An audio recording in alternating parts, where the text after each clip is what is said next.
No, I was not talking, but I am now. I'm trying to get some people.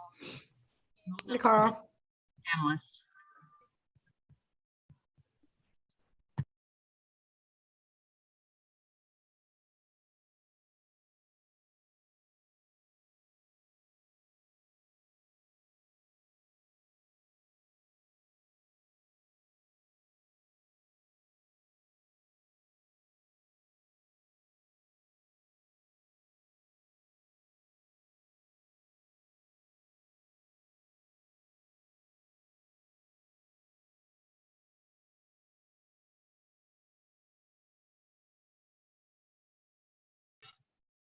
Steve Shabbat, you're going to need to turn on your camera.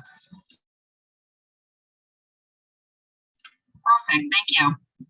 I don't see anything for Academy Green on the list. Their promises supposed to be in there, and Did you submit an application for money? That's what this is. Don't. I do not see that.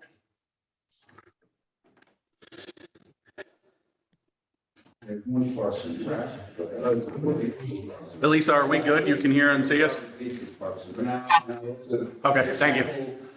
Program in Summer Park? Maybe, I don't know.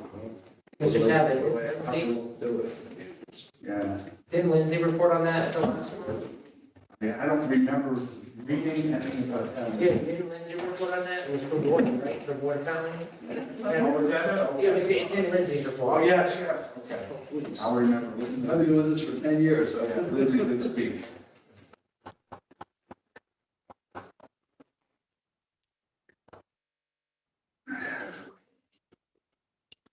I mean, you're developing it now to try to find out projects that you want to devote these funds to, right? Yeah. That's the purpose of the meeting. How much is it? Yeah. How much was the grant? How much do they have available? I'm gonna say 115. Yeah, Yeah.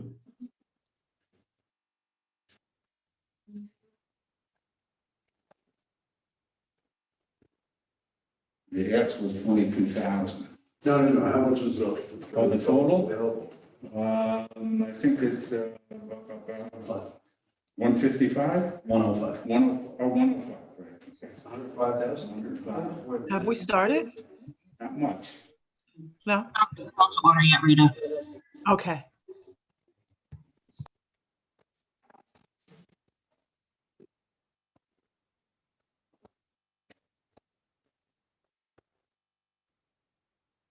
Hi, Rita.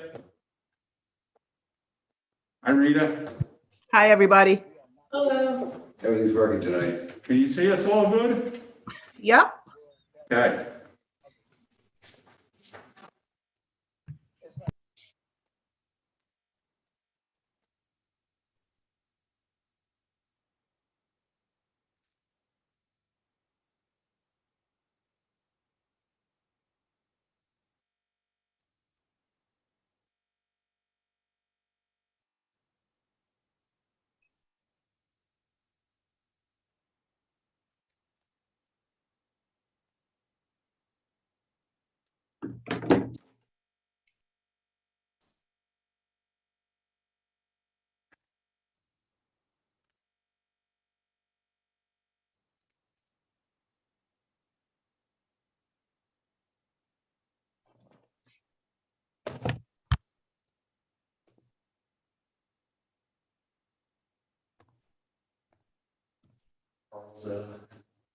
Big in the Kingston Wire.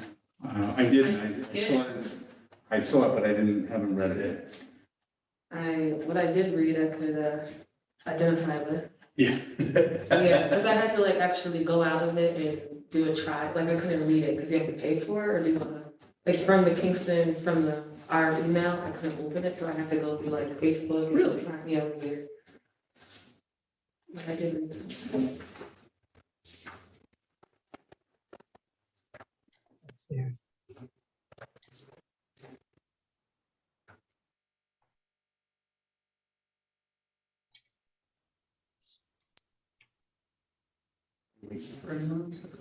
I'm not sure who's actually coming. Carl asked about coming, but he's. I think I saw Carl on the screen before.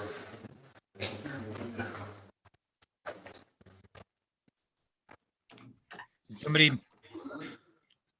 I heard my name mentioned. Am I just being narcissistic or did somebody actually say my name? You know, no, we were just talking about if you were going to be here, and I said I think I saw him on the screen. That's me. That's you.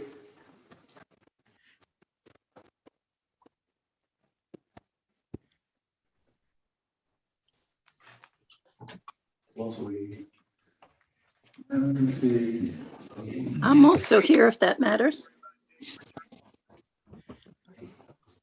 I think we have the whole committee here, anyway.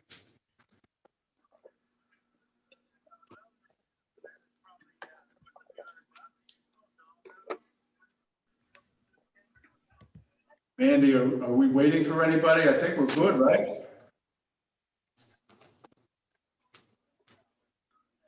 Yeah, I think we're okay. Okay, Everybody, I don't know who you can see, but I can see. okay. All right, well, I'm gonna call a meeting to order and we can start. If somebody joins us late, they'll have to catch up, I guess. Okay, welcome to the February meeting of the Community Development Block Grant Committee. And tonight we will be deliberating on grant applications. We have a couple new people here who have never been through this process before. So just to kind of allay your fears, it's not as bad as maybe we have made it sound before. It's difficult indeed. I'll tell you that. Not everybody is going to get what they ask for, obviously. We try and do our best. We try and do it fairly. There's a great deal of give and take with everybody.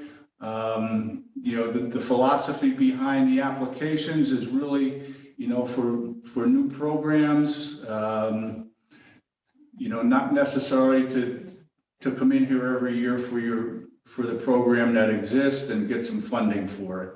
So with that in mind, and this is separate, somebody already asked whether this is COVID related, and this is, I guess it could be, somebody could include that in their application, but last year we did have a separate COVID round of applications in addition to the regular. So that was really testing our patience last year. We did this twice in a matter of a couple months, and it was really, it was difficult to say the least. So anyway, we have this one in front of us.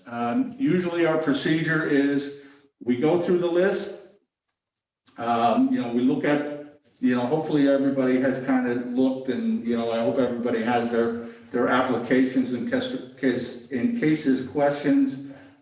We look at how much they've asked for, and then we just kind of dive in.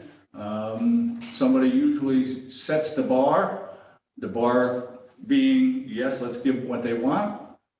Let's give them less than they want. Let's give them more than they want. That's actually an option too, I guess.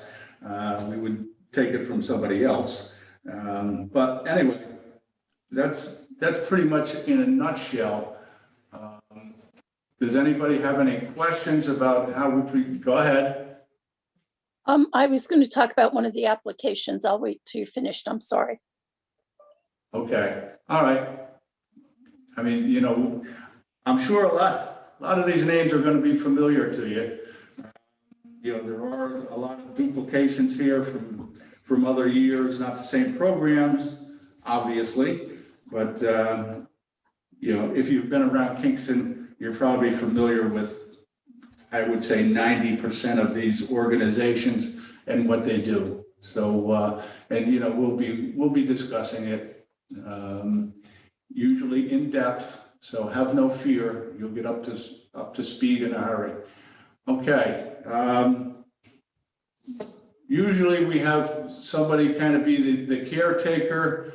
I know in the past it's been Amy, just to go down the list and, kind of keep track of, what our final number was. And I know Doug did a lot of the accounting work last year. He's no longer here. So I don't know, Amy, do you want to volunteer for that? She is actually having trouble with her camera and she just, so, for some reason, it's not letting her log in with the camera. We're trying to work on that right now. Okay, I really can't understand what Elisa's saying either.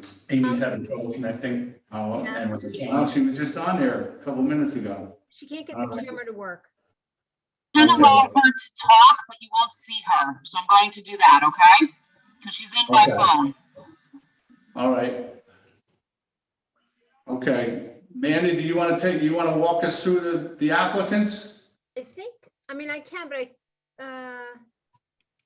You Yeah, should be able to hear her now. are you there, Amy? You may have to hit video or audio at the top of her screen on the right side. She's not on the screen, she's on the phone. But I Oh. think she's muted. I think she has to star 6.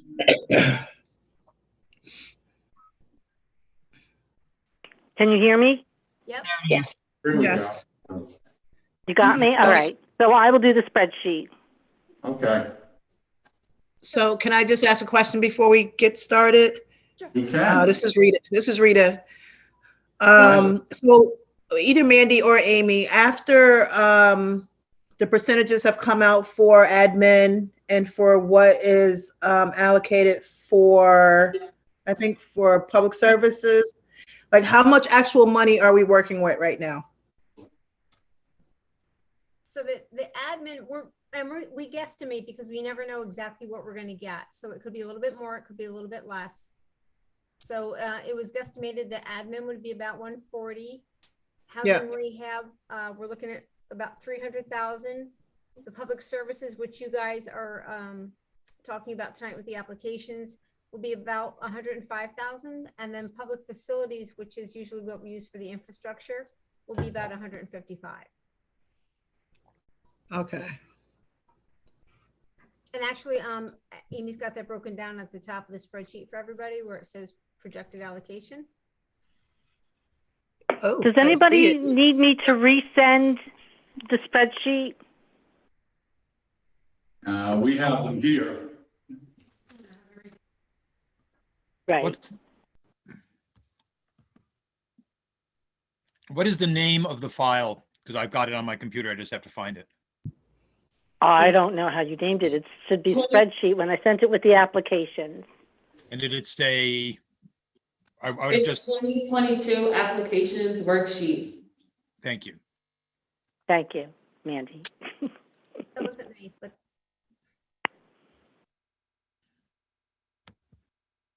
So is everybody okay to move forward that we can start with the first application? Can I say something, Amanda? Sure. There's one application from Parks and Recreation for park improvements. From reading the grant application, that sounds like a project. This year, we don't have project money, so shall we just eliminate that one off the top? Amy, how's that working? Because what is that going to be in addition to the public facilities? No, that is the public facilities. So then they should have gotten. So we're not granting projects to subrecipients. The only project money is for the city. So they should go to Mayor Noble for this, not come to us, right? They submitted an application to the Community Development Block Grant Program. We're not accepting public facility applications from anybody except for the city. But this is so that everybody on the board knows that the city's specific departments are asking for an allocation.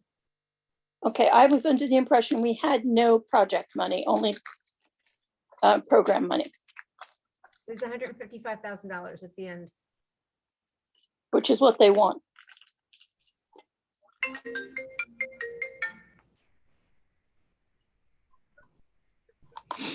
And that's just the city of Kingston.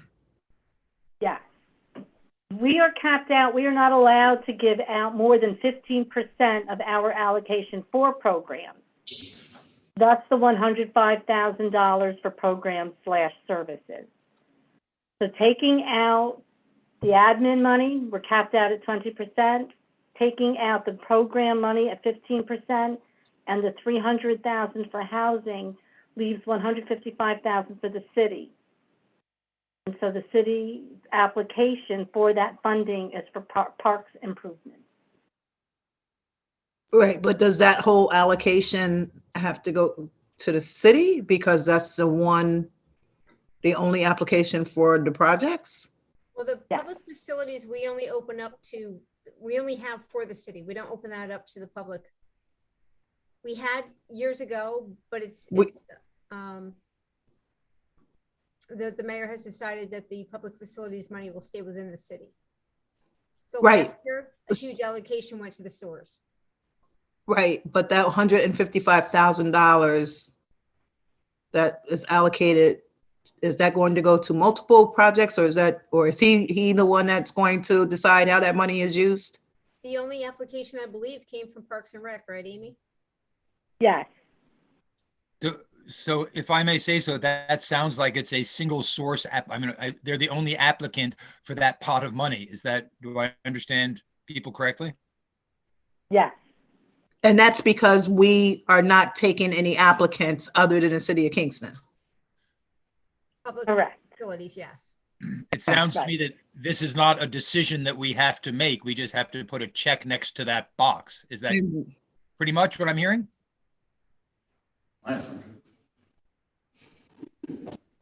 Yeah, I think as far as I'm concerned, I think we're just doing the public services one for the 105,000. The 155 is already allocated for that specific department, so that really has nothing to do with us. Yeah, we're just doing the 105. Yeah. Okay. I think the confusion comes in because they came and presented at the last meeting. So we were reading it as an applicant. Right, but I understand that, but do we get to find out, it just says City of Kingston. City of Kingston has different various departments within the City of Kingston. Do we get to find out how it's allocated, or is that just off the table for us altogether? Well, the only application was for parks improvements. Okay. That's the only department within the city that put in an application. Then let me ask one more follow-up question. So what we are doing is taking these 17 or however many applications it is and taking $105,000 and spreading it among 17 applicants or fewer. Is that? Yes. That's the game, the numbers game we're playing now? Yes. And I would have liked to have had our HUD rep come and speak like he did last year. He is not back yet. He's out on paternity leave. Can you speak up a bit? I haven't trouble hearing you, Mandy. Your mic is not. I'm actually screaming at this point in my house. So sorry. The HUD rep, I would have liked to have had him here tonight, but he is out on paternity leave. But what I need for everybody to understand who's new to the committee is when you are looking at these applications and the amount of money that somebody is asking, they're asking that amount of money because that's what they need to run the program. So if they're asking for $20,000, deciding to give them $2,000 isn't going to do anything for them. And they're not going to be able to complete their program. And if they can't complete their program, they don't spend the money. And if they don't spend the money, we don't meet timeliness. And if we don't meet timeliness, HUD does not give us more money. So it's something that everybody just needs to be aware of. Now, I was under the impression during the last meeting we had, when we asked several of the applicants, are you able to do this without the full allotment of money? And the vast majority of them said yes. Yeah, there wasn't anybody that I recall said, no, we can't do it if we don't get this money. Everybody said yes, whether that's reality or not, I'm not sure, but everybody indicated they would have to cut back on the whatever services they are providing accordingly. So, hopefully, if we award somebody less amount of money, they'll at least spend what we give them. I think maybe one exception to that may be the Mentor Me of Ulster County, because that is supposed to go to a full-time salary because it's an entirely volunteer organization. So they have a matching $10,000 and they're only asking for $25,000. So it's not a matter of really cutting back services.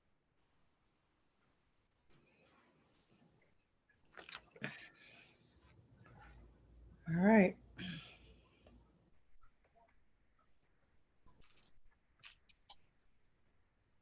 I mean, are we correct in that assessment that except for Mentor Me of Ulster County, we can still proceed with this? Because a lot of my numbers were based upon, some get all, some don't. But if we need to reevaluate this, we're just picking the ones that are going to get fully funded, then. Well, I'm not saying that they need to be fully funded. I'm saying that you need to be aware that if somebody's asking for 20,000 and you give them 2,000, the chances are they can't do what they say that they're going to do. Sure. We've had that. That's happened several times over the years. And it can be a huge problem. And I know that everybody is deserving of the money, and I know that everybody wants to help out everybody else. But there has to be a realistic, decision on what happens.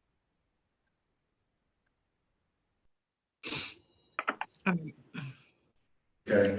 Unfortunately, we can't really say at the first meeting what happens if we only give you $2,000, because we have no idea, what we're going to be able to allocate. So, for some folks, I guess it would kind of be a little tough to give a yes or no answer because they have no idea what we mean by scaling back. So I guess we're going to.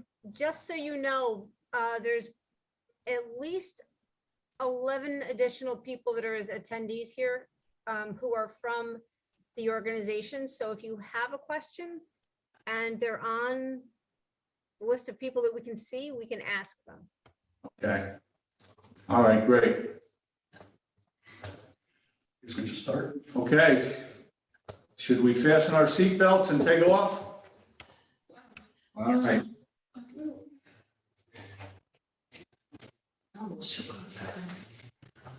Okay, let's see here. Does somebody, Amy, do you want to take the lead on going through and keeping track of what we Yeah, come up that's with? fine. All right, do you want to go alphabetically? Is that good? Whatever. Top of the list. Yeah, the list is alphabetical. Yeah. All right, so I'm guessing you're going to want to keep the program admin in fully funded, 140,000?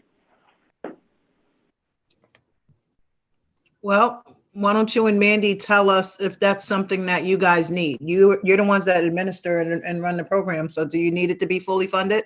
Well, let's put Yeah. it this way. Every cent that we have gets turned over to the city for our payroll and benefits.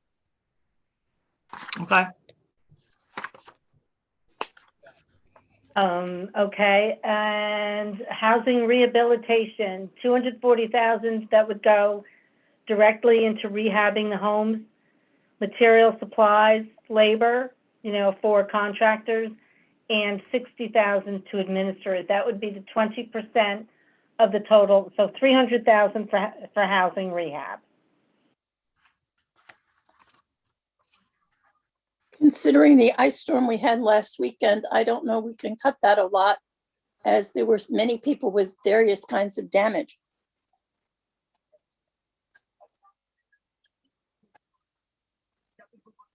All right, why don't we fully fund that now? Which one are we on? The housing. All right, so let's go into the heart of the matter, and we'll start with public services. Now, as Mandy was saying, it's 15%. We ballpark it at 700,000, so we have $105,000 maximum. The total ask of the 17 applications that Carl referred to is $409,013. Did that include the park rehabilitation grant request for No. 155? No, that is separate. Okay, I was just checking. Okay, so the first application is the A.J. Williams Myers Library. That's a cooking together application where participants and their families will learn to cook healthfully, shop healthfully, and there will also be a bit of a food pantry to take some of the ingredients home so that they can prepare the meals that they were taught. And their ask is $29,032.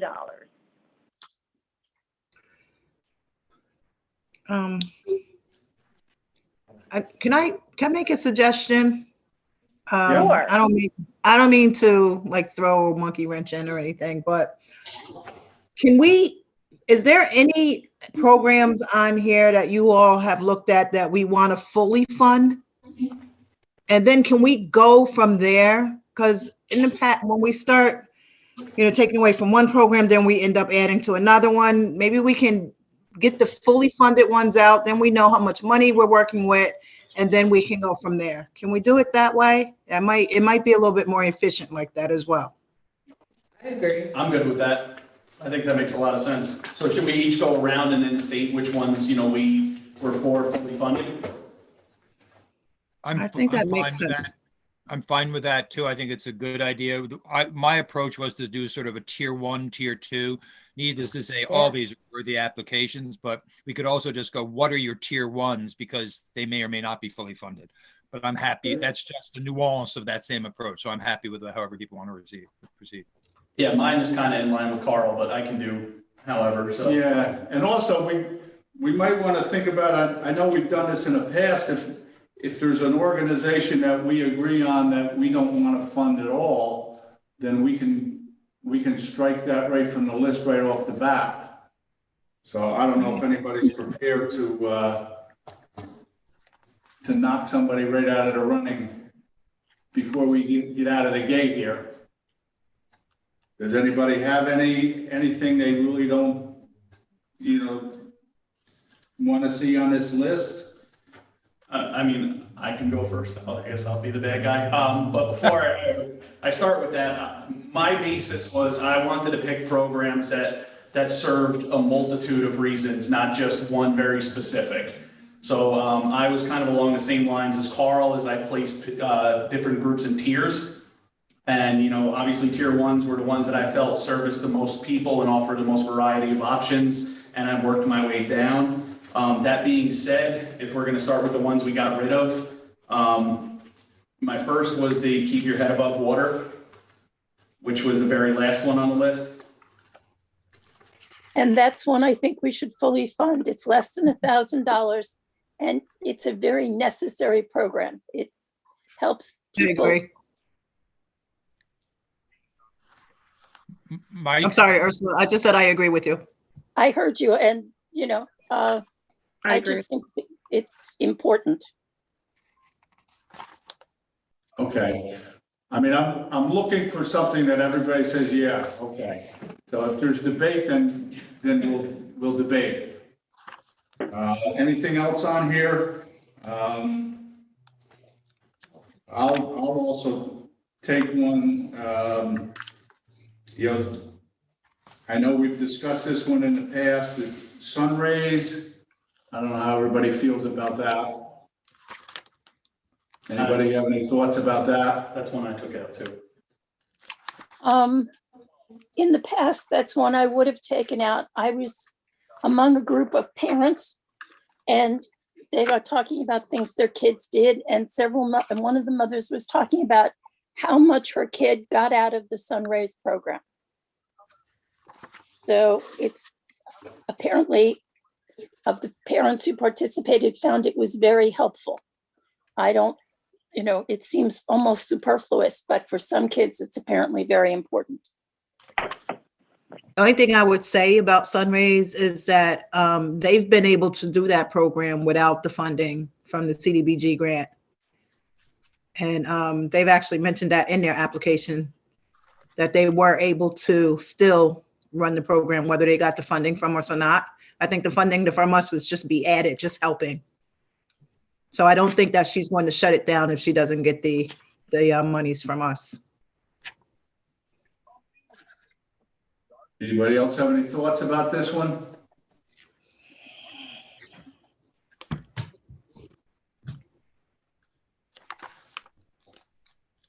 Okay, so we have two for eliminating, one to keep it in. I think Rita is. I'll accept removing it. I was just telling you what I had heard from parents. Okay, I thought you were advocating. No, the only one I'm advocating for is the keep your head above water. All right, anybody else want to weigh in on this? How's everybody feeling about this? We've had this discussion, it seems like every year. And I think one time it was eliminated and one time it was not. Just my recollection. Are you talking about the keep your head above water? No, we're talking about the Sunrays YMCA Summer Equine Program. I guess it kind of comes back to this is this still supposed to be for new programming? It's what? Is it supposed to be? Is this funding supposed to be for new programming? Well, this is definitely not a new program. I don't think anything has changed. Not that I see anyway. Yes, Mandy, what was it that you were going to say? All programs either have to be significantly expanded or they have to be new. Okay. Yeah. So, I mean, this sounds to me like the same program that they have submitted each year. I didn't see anything new in there. How does everybody feel? I feel good with that. Feel good keeping it or letting it go? Letting it go. It's not new. Okay. All right. All right, I'm going to say we should strike that one. And this is not set in stone. We can always come back, but we really, we'll be here for 3 days nonstop. We got to start eliminating or cutting down. So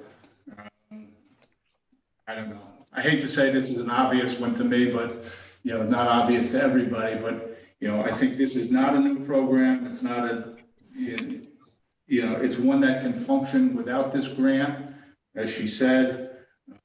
They are affiliated with the YMCA, so perhaps the YMCA can find a way to make this happen for them. I would say let's cross that one off the list. Anybody want to advocate for it?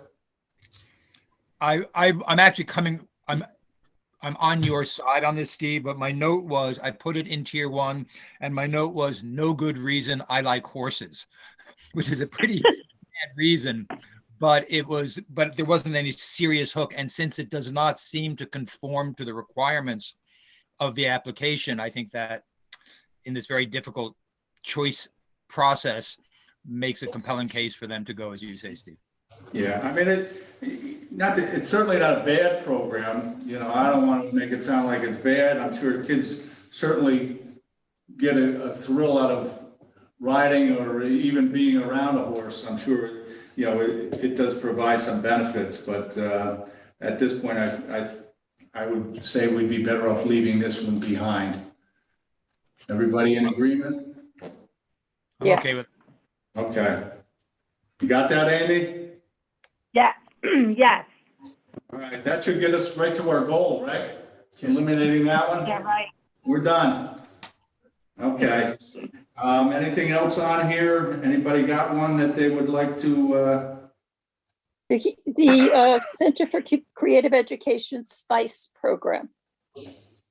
They're asking for a lot of money. It is a new program, but anytime you ask them for any details, Amanda did at the meeting when they were there. There was a question Amy submitted to them. You get non-responsive answers. They just quote the application to you.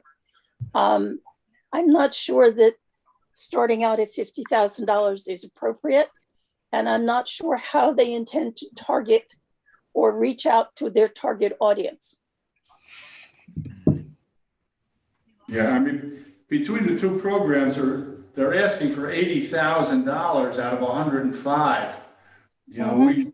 I just can't in all conscience even say we can come close to that. There's a lot of things on here that, that I would like to, see get close to what they're asking, but, for us to give 80 out of 105, right off the bat here, just doesn't work for me. So, we can talk about elimination or just bringing the money down.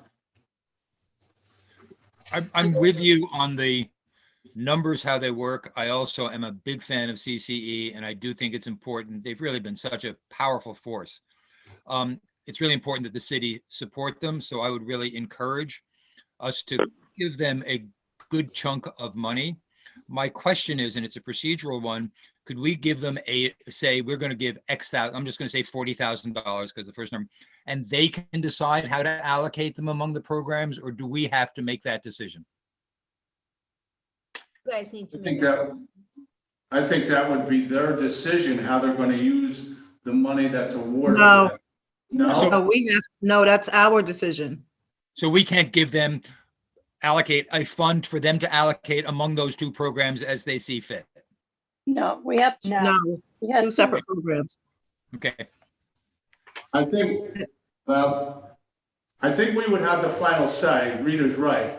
But I think they would probably present a plan, and correct me if I'm wrong, Mandy, wouldn't they say this is what we'd like to do, and we can negotiate that with them?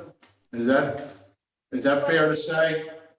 We've never done that with any of the subrecipients prior, like Boys and Girls Club. They've always, in the past, given us more than one application, and we've never funded them for the full amount that they've asked, but we've also never said to them, here's a lump sum, you decide what you want to do with it.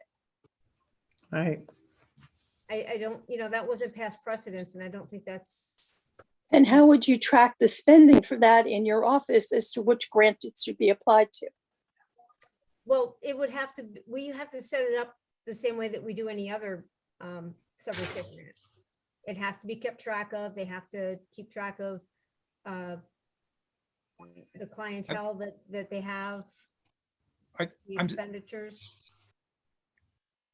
I'm suggesting something I think that may be a little different. That would be like this. We say to Drew, whoever we go to, here's X dollars. I'll say $30,000 this time. You have two programs, choose how they'll be allocated, and they will be filed, and then the procedures will follow as they always do from that point forward. You may say 20 here and 10 there or whatever, but rather than we who do not know as well as they do what their needs are, if we want to give them money, let's let them decide what which ones they want to work with, right? The issue I think that comes up is that that's about funding an organization as opposed to funding specific programs. And so our job, it seems, is to make recommendations in terms of what programs that serve low and mid, income members of our community, as opposed to organizations. And if what we're saying is this money must go to one of the two programs you applied for. This is not a general fund donation. This has to go to SPICE or whatever that other wonderful program of theirs is, but you choose how to divvy it up. Is that beyond, are we pushing it back to them more than is appropriate, either legally or just politically? Well, first of all, we've never done that before with any of the subrecipients. So, I mean, I would think that you're going to open a can of worms, because you've had other people who have had more than one application, and you've either not funded or you've given them minimal, and then you're going to turn around and give somebody else this. Everything that we do, HUD is aware of. You could decide to do one thing and HUD could come back and say, no. Sure. I'm not trying to be difficult here, but sometimes we have difficult decisions. You can root around and come up with a good decision that, is within our pay grade, so to speak, right? So I'm just putting it out there. I'm not invested in doing it this way. So I think with CCE, they have two applications here, and it just might make sense to choose between which one of these programs we want to fund. And because, as Steve said, 80,000 out of 105. We already know that's not happening. That wouldn't even be fair. So I think the decision comes down to which one of the programs do we want to fund, if we're going to fund it at all. And as Ursula said before, they were, especially for the SPICE program, they really weren't forthcoming with a lot of the information and questions that we were asking. And then, as she stated, they just kept reverting back to the same sentence every single time. So if, I understand, Carl, where you're coming from, but if we said, okay, well, the SPICE program, we're really not 100% sure on, but we do like the facility, then maybe we could do something with their other program.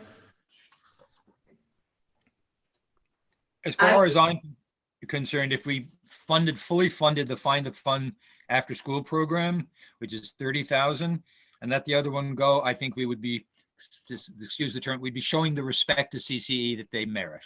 And I would be okay with that. Okay, Naomi? Yeah, I personally think both programs are very important. I mean, they're completely different. For the Find the Fun after school program, specifically, this is filling a need that other places are not. And I think at least the way that I've been going about this is thinking about the things that aren't being done in the community. So that gap that they're serving, the 3:30 to 5:30, there's places like the Boys and Girls Club in the Hodge and stuff that are doing that, but there's a unique need for that that's not being seen across the board. So I think that program is very important. I understand the money part, so I agree with not giving the 30,000, the fully 30,000, but I think maybe just lessening it. The SPICE program is extremely important when it comes to serving African-American women, single women. I'm not sure, I can understand it not being spelled out. I think that's what everyone is saying, that the questions, like the application's not being spelled out. However, I understand it, but maybe that's just intrusive, and maybe it's just because I understand. I mean, I was raised by a single mom. I'm not sure how you can spell that out. CCE did say that this program is not just for specifically women of color, but for all people. So again, I think it would be a disservice to eliminate SPICE, which is extremely important and imperative in this community. And if you go into CCE, you see a whole bunch of single Black women or women of color. So the outreach would just be saying like, hey, do you want to join this program to alleviate stress? We're still in a pandemic, and I just, again, think it would be a disservice to eliminate both programs. I understand lessening it because that is a lot of money, but to eliminate SPICE or to the after school program would just be tragic in my eyes. And the YMCA has 2 applications on here. So are we going to do that as well for them to eliminate one? Well, it's a possibility that because we've done this in the past where one entity has submitted multiple applications and we've had to make the hard choice and decide which one was more important than the others. Because if you look at all of these programs on here, all of them are relevant and all of them are important. And as far as CCE, I am a huge advocate. They're right around the corner from me. They do a great service for the community, and in particularly LMI people. So the fact is, though, I mean, we have to be realistic here. We can't give $80,000 to one program.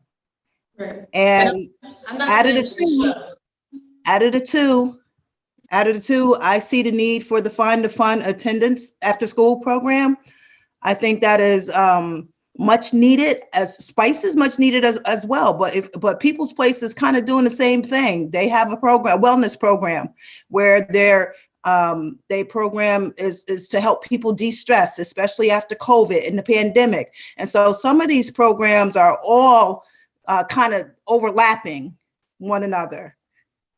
And so, unfortunately, we have to take our feelings out of this and just see which one is the correct one to fund. And if the Y was coming with 2 applications and they wanted 80,000, I would be saying the same thing right now, even though I fully support the YMCA. Rita? Can I just respond to that quickly? I completely understand that 80,000 is a lot of money, and I'm not saying to give CC $80,000. And also with the wellness center, if you look at their scheduling, like if they want to do a mediation or some kind of, like that's in the middle of the day typically. With CCE, you're going to be reaching a different demographic.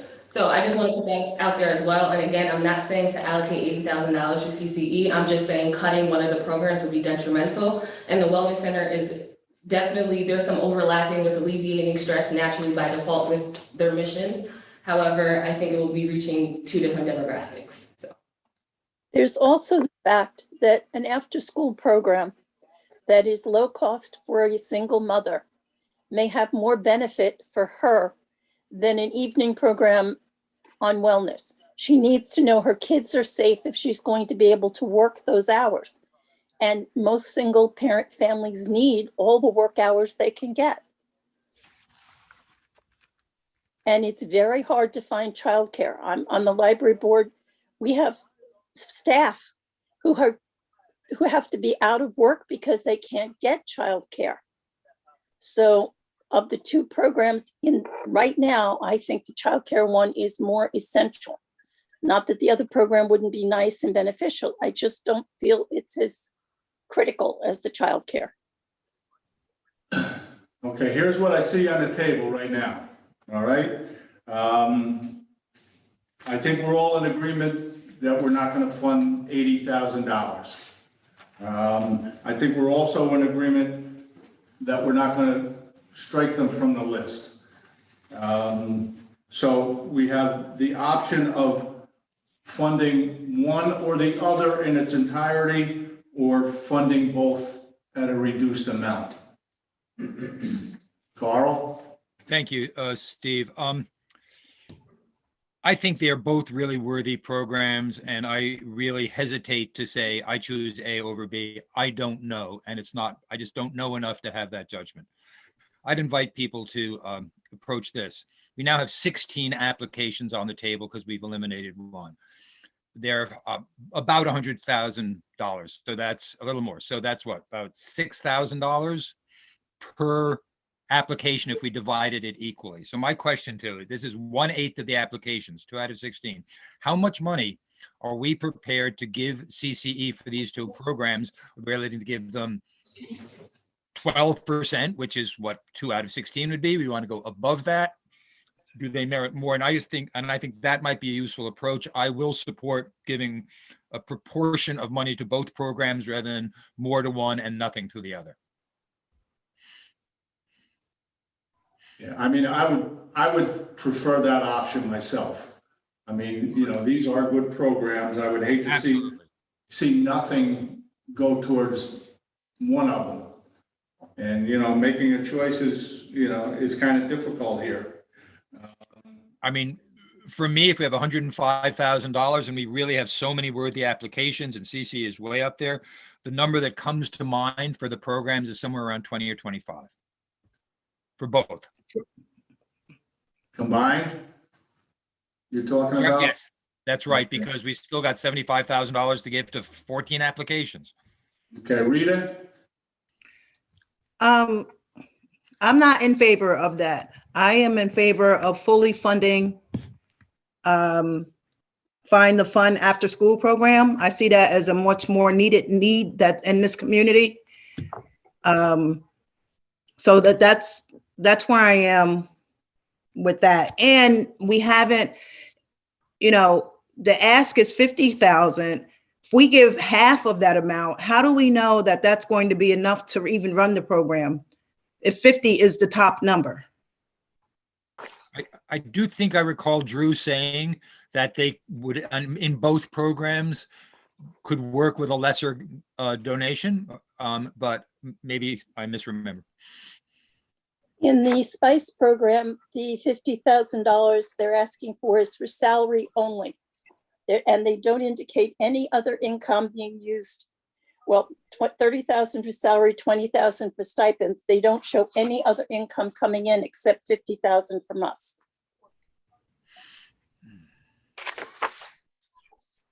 So their ask isn't even for the program, it's for their salaries. Or stipends, yes, for people in the program.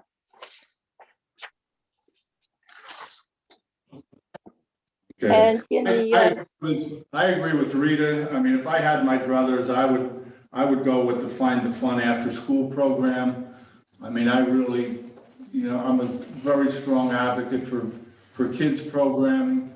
The Spice program, I mean, it's a new venture for them. I know they're certainly good at providing activities for kids. So I think we know what we're gonna get if we invest in that program. I don't know. That's how I feel about it. Anybody else want to weigh in on one or the other?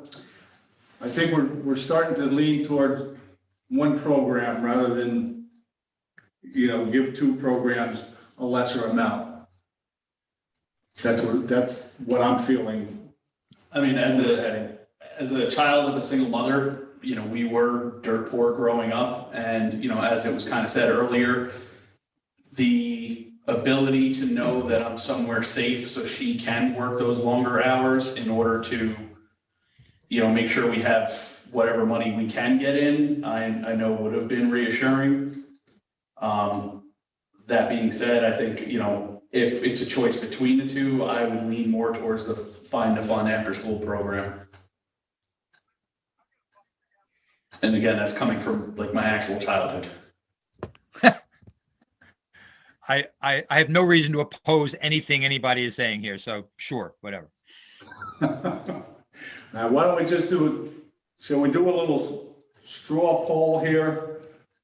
Who is in favor of funding just one of the programs? If I could see a show of hands. How do you feel? I think we should fund both of them, Both? reduce them, Okay. but it's the majority win, so, All right. Those of you who didn't raise your hand, do you have a preference or you just don't want to vote on that particular item? My bias is that decisions like this, if they think Spice is a really important program, I will defer to their opinion because they know better than I do. And I want to respect that. So I have a bias. If they say we want it for both, let's help them with both some, especially since I seem to recall them saying any bits will help. But it's a very light preference. If the group collectively decides to fund one of the programs fully, like the Find the Fun for 30,000, that's fine with me. Well, if I may make a suggestion, obviously we seem to be kind of deadlocked with this, and this was just one of the recommendations on a program to eliminate. Can we go back and see if there's another program that someone wants to eliminate, and maybe we can chip away at it that way? Like, we don't have to make this decision on these two programs right this second. We can come back to it. So did anyone else have one that they were possibly looking to eliminate?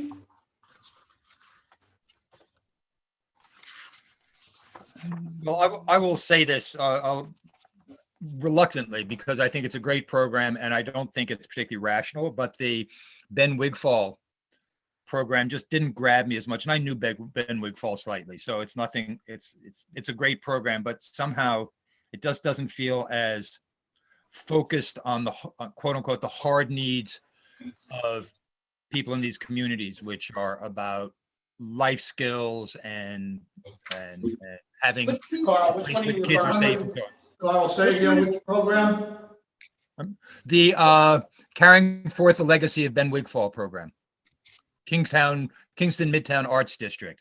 And it's totally worthy. I actually feel really bad saying this because it's a really worthy program.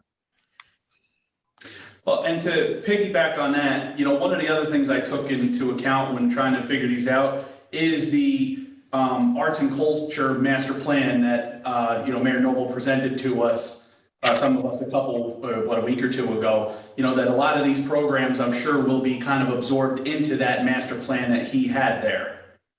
So, good point. With some of these programs, that's what I was looking into, that, a lot of these are going to be part of the bigger, arts and culture master plan that was presented to us. And I'm gonna speak from personal experience here. I really like one of the aspects of their program is putting together a portfolio for high school students, because I was a high school art student myself. And at the end of your senior year, you were required to put together a portfolio in order to get Regents credit for all your art classes that you've taken. Now, nobody told me how to do this. It was just the art teacher said, oh, you have to give me a portfolio. I had no idea what that meant. And of course, I didn't go up and say, what does that mean? You know, I just kind of muddled through it. And one of the, you know, they do address this. And it's going to be part of the program. However, I guess with all my meandering here, while it's a good program, I did figure it out for myself. And I got my portfolio and I got my Regents credit for it. I mean, it can be done. It's nice to have some help, you know, and maybe in the absence of this, you know, maybe the Midtown Arts District could meet with people from the high school and give them some personal experiences that, you know, kids don't know how to do this. They don't know what this is all about. You're telling them to do something that's completely foreign to them. So maybe that, but you know, kids are pretty resilient. You know, they know how to figure things out. I did it, you know, I didn't go home. I didn't even ask my parents how to do it. I just did it, you know, and it worked out. And no offense, but it was also prior to YouTube. Yeah, right. Yes. So Well, anyway. they could ask Alexis. Yeah. So the other thing is that this program for $16,000 is for 12 students.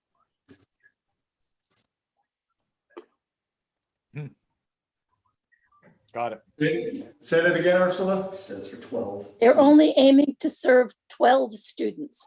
Oh, yeah, I forgot the number, yeah.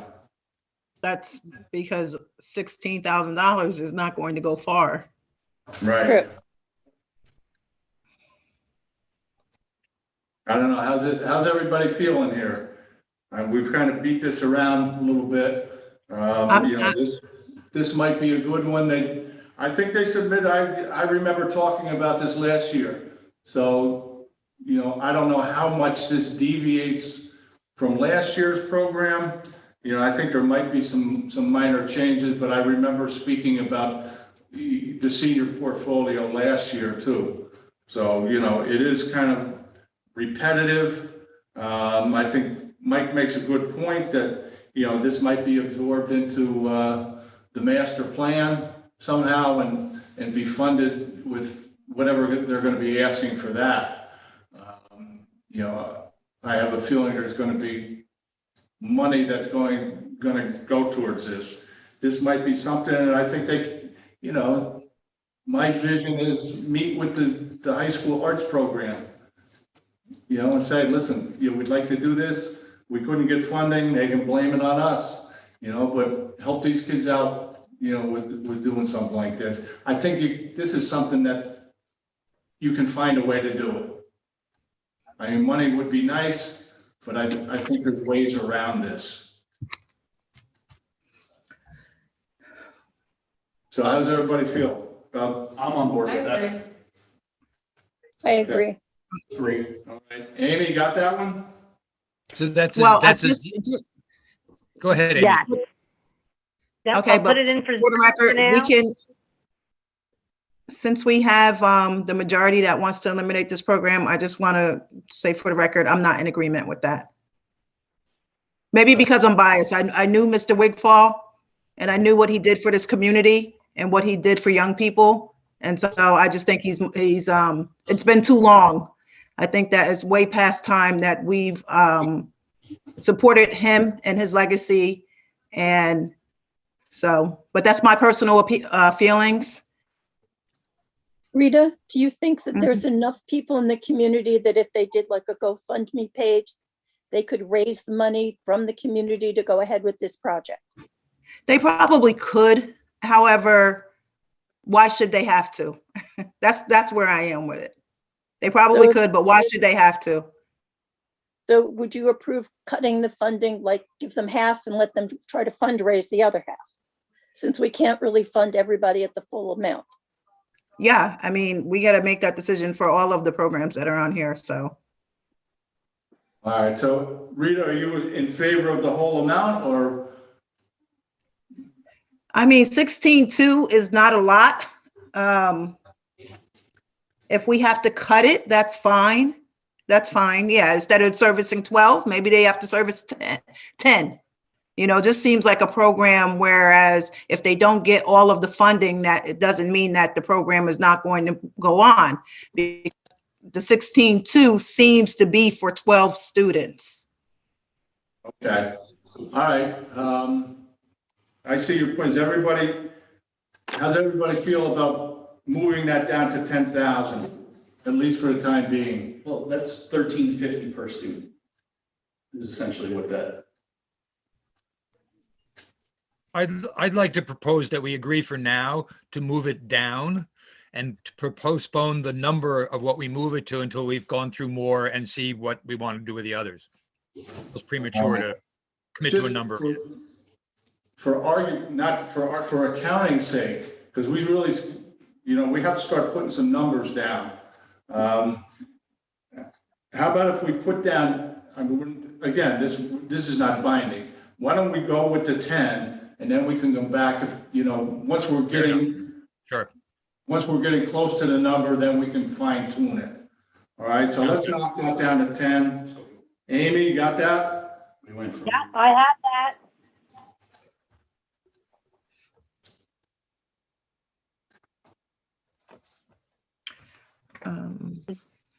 Did you hear me? Yes. Yes. Okay. Okay. Anything else on here? Well, so I had another one, and again, my thought process with this was, if something's very specific, so that being said, the woodworking boat building thing, while I believe it's fun, I believe there are people that would enjoy it, but we're talking about a very specific group of people who would want to strictly be interested in that. Whereas a lot of these other programs that we're considering serve a broader group of people. So if we're still in the elimination phase of things that we would take out, mine would be the Hudson River Maritime Museum one to eliminate, because it is a very specific, group of people that they're targeting versus, this is over $12,000 that we could put towards a different program that serves a multitude of people. I wonder if they could work with half. I know this program when I interned at the high school for the social work department, and a lot of kids got credit for doing this. Also with the art program.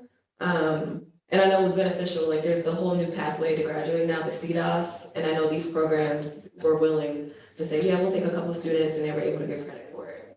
But I do understand the specific, like, it's not really covering a large group of people. So those are just my 2 cents. It's not really make or break for me, but I do know it was beneficial to the high school students that weren't in the region because they were going a different pathway to graduate. Sure. Yeah, I'd be supportive of reducing the amount, but not cutting it entirely. Okay, how's everybody else feel? I mean, I do kind of, as much as I love the Maritime Museum, I mean, they do a great job down there. It's really good for downtown. But this is a pretty, as Michael said, pretty specific thing here.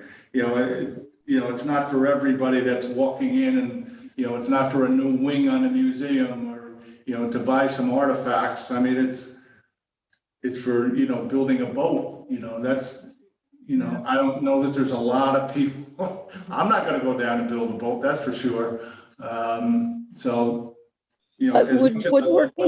woodworking skills help teenagers as they go into the job market to want to take a job that's more hands-on, like mechanic or, in the building trades.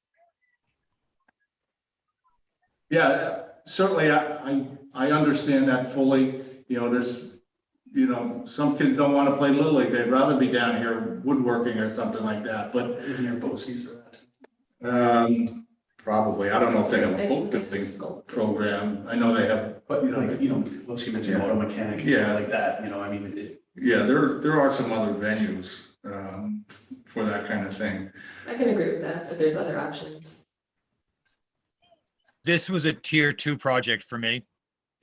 Just to go on the record, it was not like the creme de la creme. It was a fine project, but not one that really drew me for the reasons people are saying. It just felt a little off point a bit, just a tiny bit, although yes, to all the skills you learn, it still felt a little narrow and not quite as core as some of the other projects.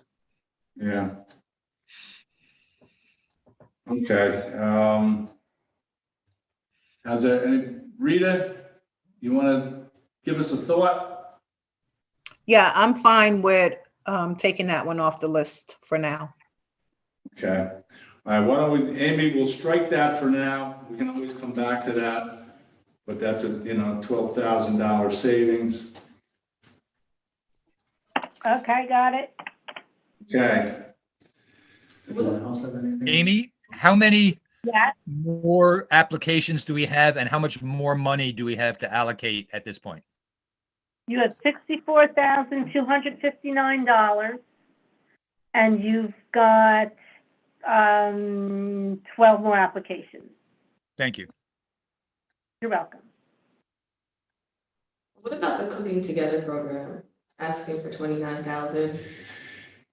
For some reason, I think cooking is important, and I think cooking together is important. It is, for sure. But I don't know if it's $29,000. So that was one of, I did mine a completely different way. Like I tried to give a percentage to almost every single organization. And again, I tied it into something very specific versus a broad range spectrum. So that one, I gave them, in my allocation, they got 25% of what they were asking for.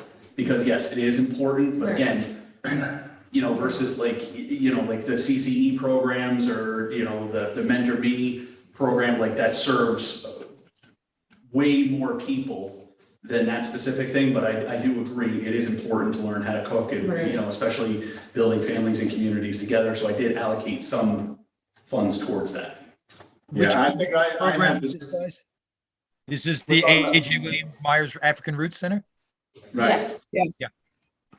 Yeah, I kind of went through that same process. I was really kind of surprised at the amount. I mean, that just does seem like a lot of money for cooking class. And yes, I certainly agree that cooking as a family is very important, but you know, that's, you know, $29,000, you know, for that. I mean, I don't mind funding some of it, but you know, I think that's, you know, that's one of the top asks that we have on the list. And over almost $19,000 of it is for salary and fringe benefits, while $5,000 is for scholarships and stipends, and $5,000 for materials and supplies. Yeah. You know, and obviously I know it's kind of late for this, but I would think that if organizations or as a council or someone reached out to various restaurants or chefs in the area and said, hey, listen, we're trying to do these cooking together classes, I'm confident to say there would be plenty of volunteers that would be, hey, I'm willing to give this day or this day or this day to help a program like this. Versus, I'm sorry, Ursula, how much did you say was the salary aspect of it? 19. Comes out to just around 19,000. It's 14,000 something and 4,000 something. The thing to consider is that so many restaurants are struggling. I don't know if they would be prepared to volunteer or would expect to be paid $300 or $500 for coming and doing that. I know we do programs at the library and we pay the people who come and do the programs. Unless they can get Cornell Cooperative Extension to help them. Yeah, I mean, I think there's, you know, like a couple of these other programs, there's ways around this, there's ways you could do this, you know, without without getting $29,000 from this fund. Yeah, and the ask is for 20 workshops. So again, it seems like this is another program where they still can do the program even if they don't get the full ask amount, because it's for a particular amount of workshops that they want to do.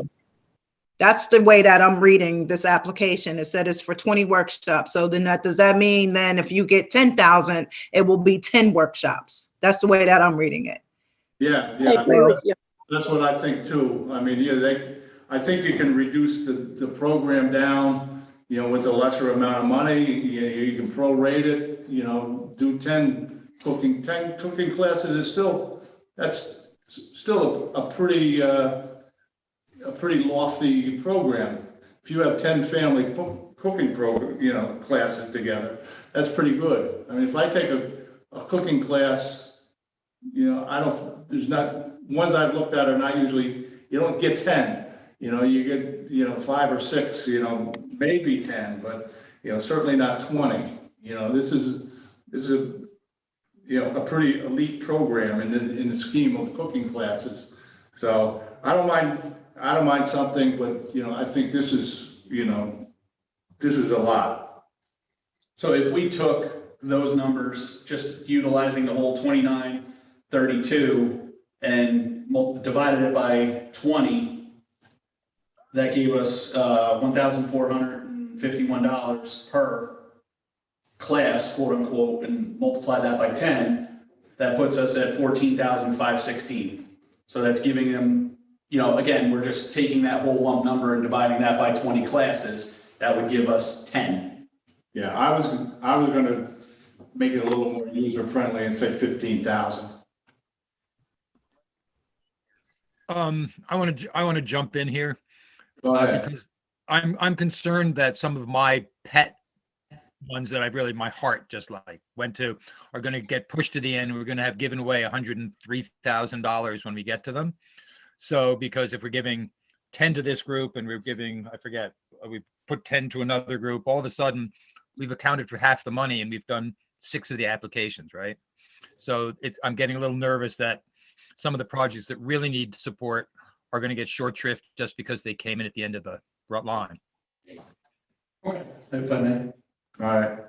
So, if I may, I think does anyone else have any ones that they want to completely get rid of?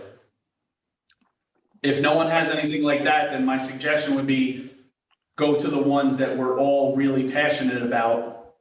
As Carl was just saying, ones that we feel like, yeah, you know, I really stand behind this. And then we have our, lack of a better term, even though they're not, leftovers. Mike, I feel like I should tag team you virtually at this point. Is everyone okay with that? Yeah. Hijack this. That's what you're here for, is to let us know what you think. Rita, are you good with that? I'm fine with that. Okay. Does anyone want to go first? With the passionate one? With the We're passion. gonna go with the passion. I think People's Place is up there for me. I think the Boys and Girls Club, because it's a fresh, new program that I think is great. Those 2 programs speak to me personally. And we discussed that Mentor Me, we're giving them the full, right? Yeah. Okay, and those are the 2 that really. I'm sorry, I must have missed it. So Mentor Me is getting the full 25? Mm-hmm. Yeah, Mentor Me was, I think, the one that 25 was to bring another person in to help with the program in its entirety. And to piggyback off you, People's Place was tied for number 1, and Mentor Me by far was number 1 for me.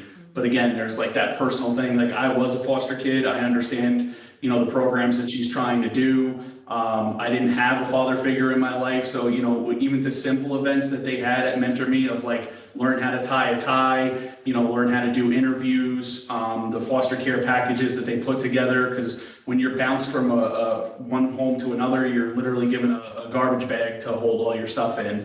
So there was a lot of things that, you know, being reflecting back on my 8 and 9-year-old self, I resonate with what she's trying to do with that. And I think that, I don't know if it's a problem, but the issue with the Mentor Me program, it has to be all or nothing. I don't think, if we gave them 20, it's really not going to help them. They're about the only ones on the list, I think, that said they really can't do it if we don't give them the full amount. So for us to give them 15 is really going to have no effect on them. They're not going to be able to do the program. So, you know, we have to decide it's 25 or it's 0. That's the way I see it. I would vote for 25 because they're one of my beloved projects along with you guys. So they seem to have won a bunch of hearts here. So they were one of my 3, you know, maybe. So what are your 3, Carl? My 3 are that one, the Ulster Immigrant Defense Network, partly because the political times are so difficult for this community, and the People's Place Project, the Empowerment Center, just because I just think I love how People's Place is growing, and I think the world of Fatima, who runs that program, and they just, for whatever reason, rational, irrational, it grabbed me. But those are the 3 that really stuck out for me. Yeah. Hey, Amy, are you keeping a list of these? I'm kind of getting behind on it. So Amy and I both have People's Place and Mentor Me. Carl has People's Place and Mentor Me. And I'm just saying the ones that so far that have spoken are all on the same page. Right. You know, so we both have, all 3 of us have People's Place and Mentor Me. Rita, I know you didn't get a chance yet. So I have on my list Mentor Me and People's Place. They just hold a special place in my heart because I have literally watched how they served throughout this pandemic. And the new programs that they have come up with each year has been awesome. Every year they come to us with a new program that's going to serve, and that's really what this is about. That's going to serve the people. And so that said, People's Place, Mentor Me. Also, I advocate for them every year. Unfortunately, they get shorted every year. I advocate for Legal Services of Hudson Valley only because of the housing crisis and the evictions that's coming up and the services that they provide to people to keep them in their homes. So that's big on my list. I realize that they're asking for a lot of money, which we can't give to them, but they're also on my list. So it's People's Place, Mentor Me, and Legal Services of Hudson Valley. Okay, I'll do mine. People's Place, I say this every year. People's Place is probably the poster child for what this program is all about. And last year, I couldn't say enough.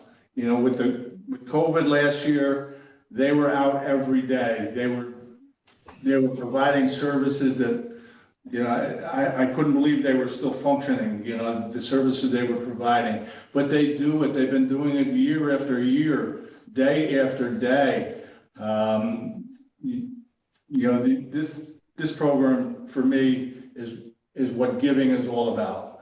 I mean, they have a lot of my friends volunteer there. They love going there. They work, I don't know how many hours a day up there for nothing, just because they feel good about doing it. So that's probably number 1 on my list. Yeah, I'm also, the Boys and Girls Club is also big on my list. Yes.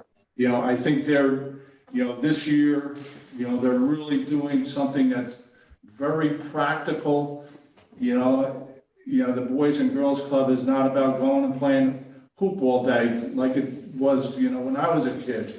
Now they're teaching you what you're going to do for the rest of your life.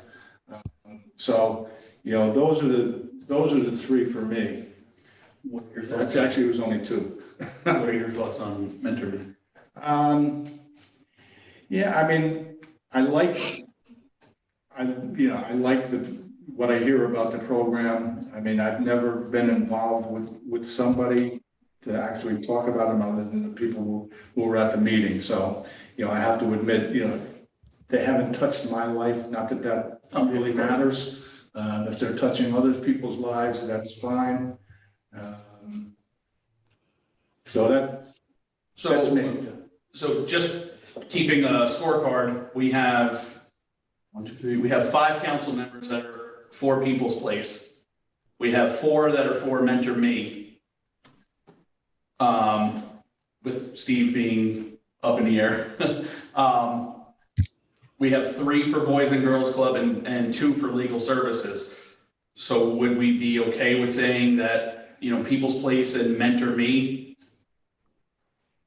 get full funding, and then that gives us, then we can work on these other, you know, because we, like I said, we got 3 for Boys and Girls right off the bat. So if we took the People's Place and a Mentor Me, what would that put us at?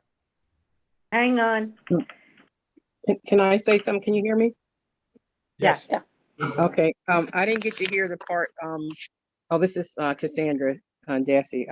I was on the webinar, then I got brought in, but I was on mute. What did you say about the reading and writing program? We haven't gotten to it yet. Touched on that yet. Okay. All right. And I'm just stating my opinion. I'm in agreement with People's Place because they've been doing wonderful for years and years. Mentor Me in the Boys and Girls Club. And of course, you know, I'm always going to do Parks and Rec. I didn't know if you got to that part yet when I came on. And then also I was going to say for the Kingston Midtown Arts, photography is so important. It brings out somebody who's quiet. It lets them talk through their photography. And a lot of these programs are repeats, even though they're doing good, but this is something that's different. And I just think that photography is really important too. They don't have to be fully funded, but a lot of the programs, the other ones, like I said, People's Place, Boys and Girls Club, Parks and Recs have been around for a long time, but they've been doing a good job. But that I also think that Kingston Midtown Arts with the photography is really important as well. Yeah. I mean, yeah, I'm for people. I'm for Boys and Girls Club too. I'm sorry I left that out. But the thing with the arts, the Kingston Midtown Arts is because there's all these different arts grants is out there, and plus other thing that's going to be coming through, so they may be able to get something through that. I'm not sure, but I'm just saying I wouldn't give them I wouldn't put down 0 for them. You would give them something to get, you know, to just get going. You're all right. I think we allocated 10,000 for them for now. Yeah, I know. I just was, you know, bringing it back up again. Okay. So Amy, if we fully fund People's Place and Mentor Me, where are we? Okay. We are, now what did you decide for the cooking together for the AJ Williams? I think we tabled it for now. Okay. So with that, you are at $87,430. You have $17,570 left. And just for clarification, that was fully funding People's Place, Mentor Me, and find the fun for CCE. So it's $30,000 for CCE, Find the Fun, $10,000 for Kingston Midtown for the arts immersion, $25,000 for Mentor Me, $21,689 for the wellness for People's Place Wellness Center, and $741 for YMCA's Keep Your Head Above Water, for a total of $87,430. Okay. And what's the remaining again? I'm sorry. I'm sorry, what's your What was question? the remaining balance again? The available balance is $17,570. Oh, gosh. I think that 10,000 we might want to back off of for now and up the pot. Off of the Kingston Midtown? Yeah, that's what I mean, not that they won't get it, but we have a very small pot to divide among a bunch of people. Yes, at this you do. I have to go to Zoom. Can you see that? Just get like. Yeah.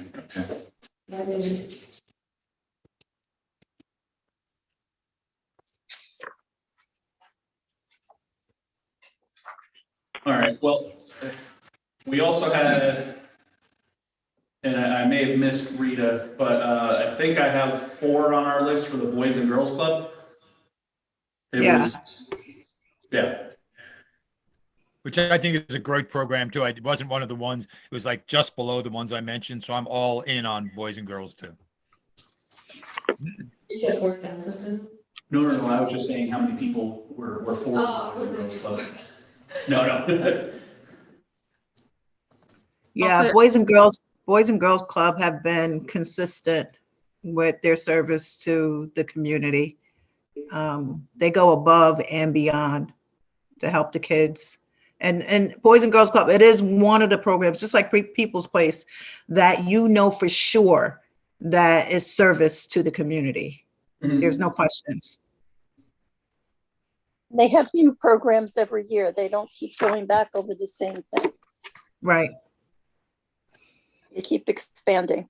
He just stepped out, but I do remember him saying something that he could operate with not fully funding. I wish he literally just stepped out of the room. I think you gotta leave. Just to find out exactly what we could do for them.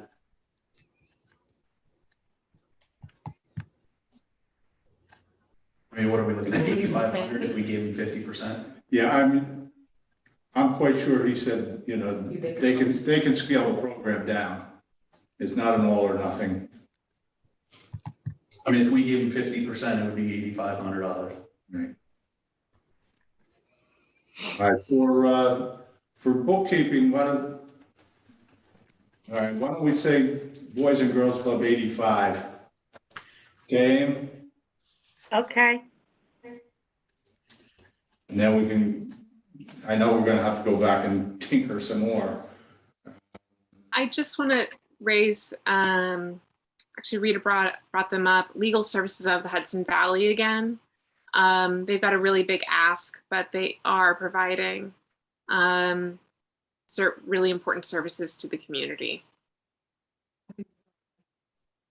And I'll certainly agree with that. I worked for them for 15 years before I retired. And I know that they are very dedicated to protecting the housing of low-income people.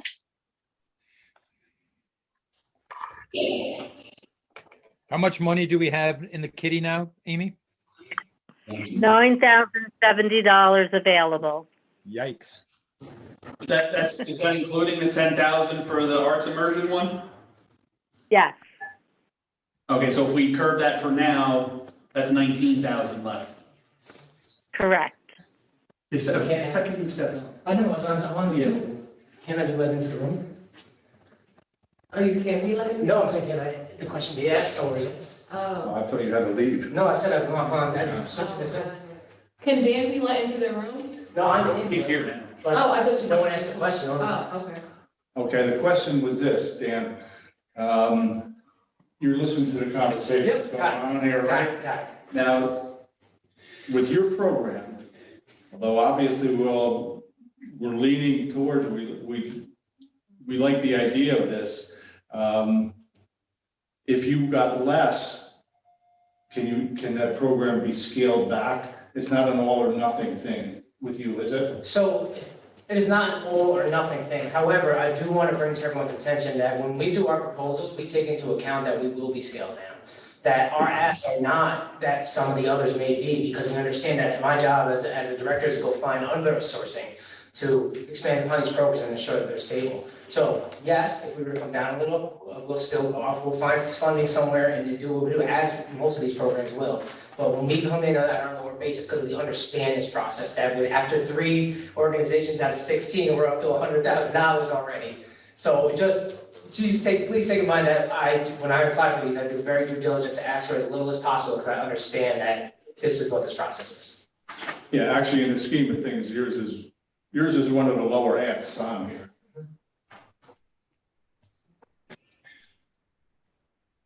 Okay.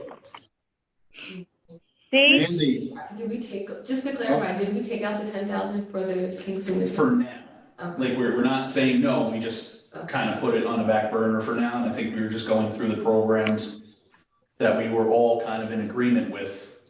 And then we picked the ones we're going to fully fund, and then, we got to the 50% for the Boys and Girls Club. okay, Mandy, did you have something to say? You're on mute. I just want to say you have about 20 people who are participating via phone, so you probably have other people who could answer questions if you have them for them as well. I mean, you're asking Dan, and I can't see him, but because he's in the room, but if you have the same question for somebody else who might be an applicant that's on the phone, I think they should be afforded the same questions if you have them for them. I don't want anybody to be able to say that they didn't have a fair chance or didn't have the opportunity to ask the question. Well, it looks like Laura has her hand up from, was she from Legal Services? Is she? Or no, I don't know where she's from, but she has her hand up. Laura? Kingston Midtown Arts District, Department of Regional Art Workers Draw Program.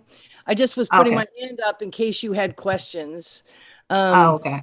So, if you do have questions, it's the draw, and we're a community arts center right in the corner, and we have the Ben Wigfall project, and there's a lot there that's not just about 12 kids.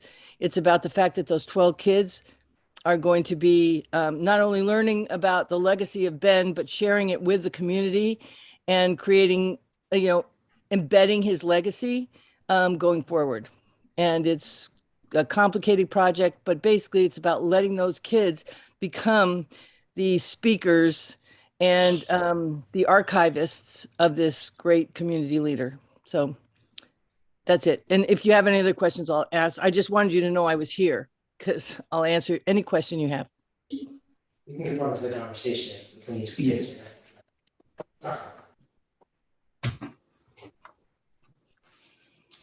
Okay.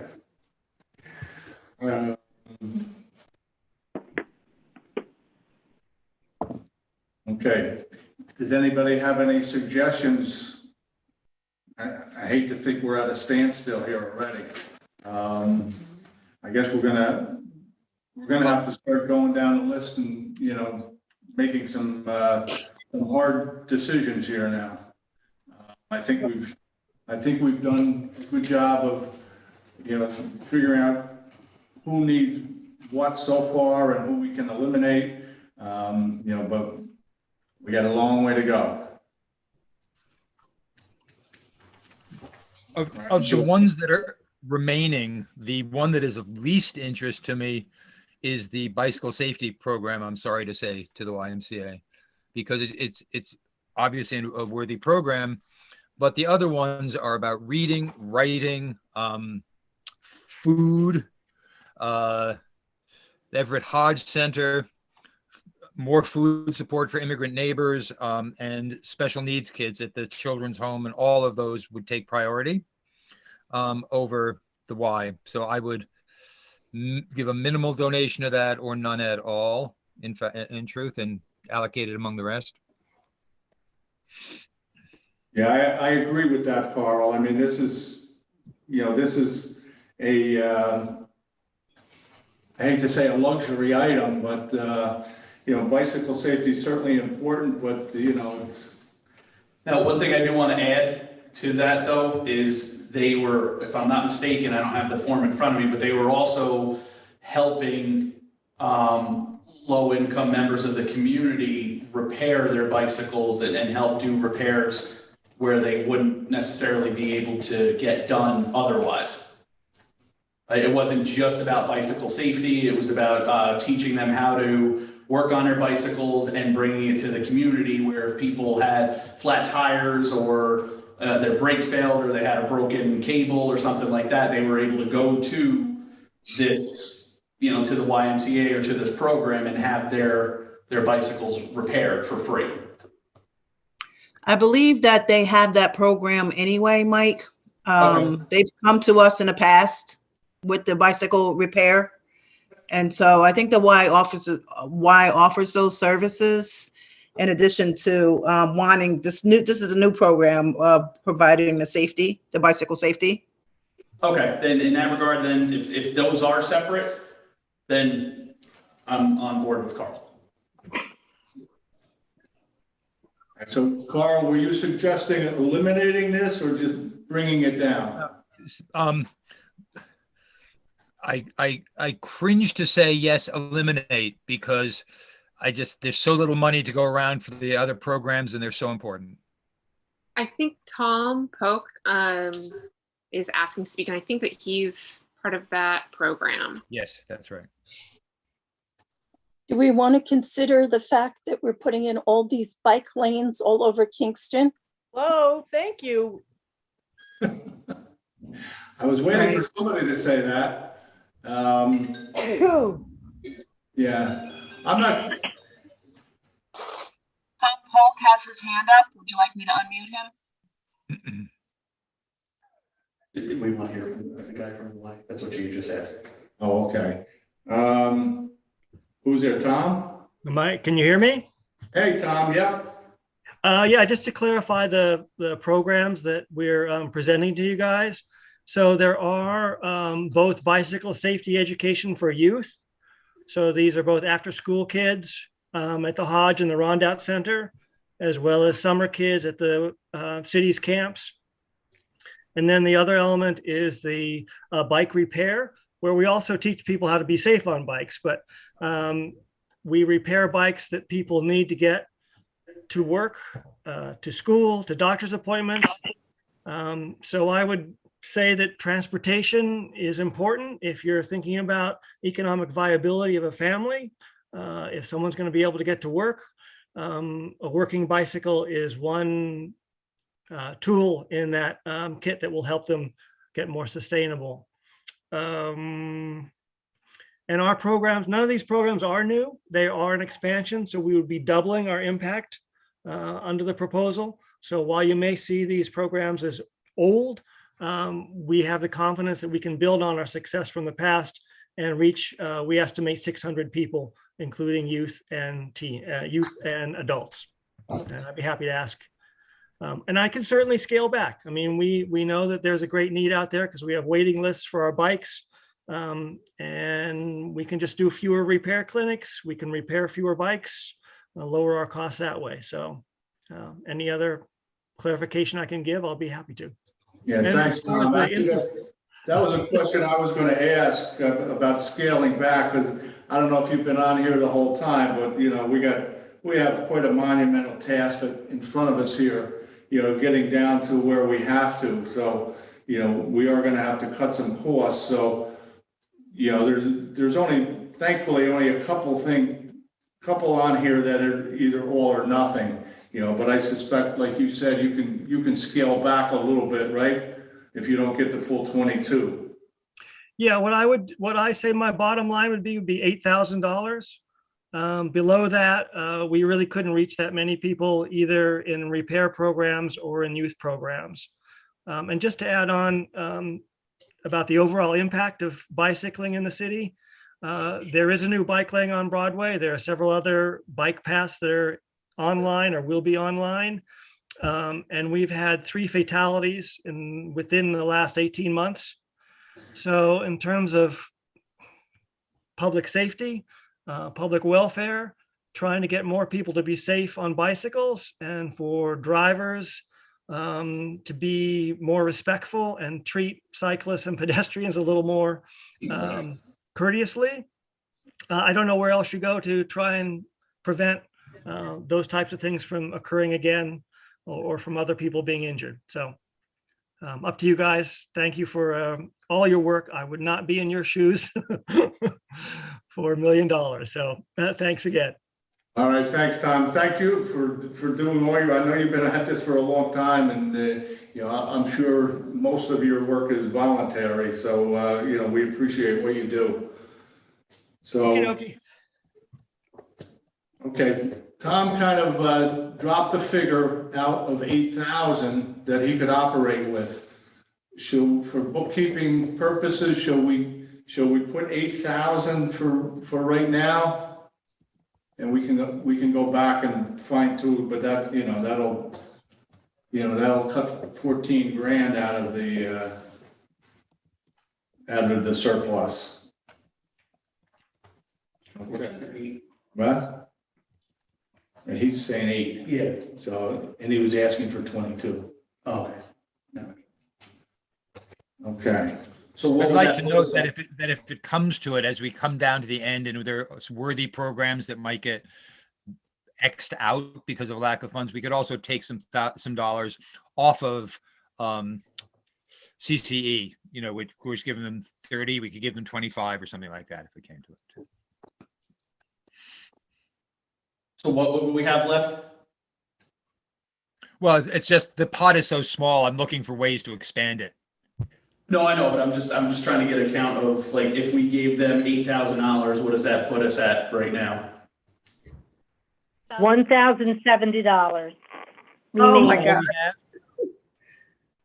God. I'm sorry, you got cut off, so I didn't hear the full dollar amount. 1070.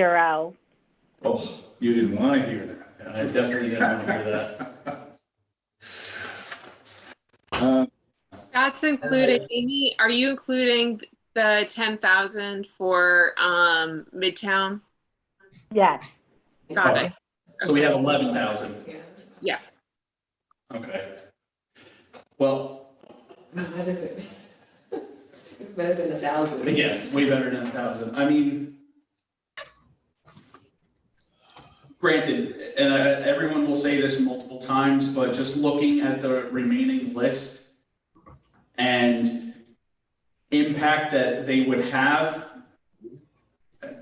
I may sound like a jerk, but I would say give the remaining to the legal services of the Hudson Valley. I mean, that is such a huge, as Rita stated earlier, with the impending evictions coming,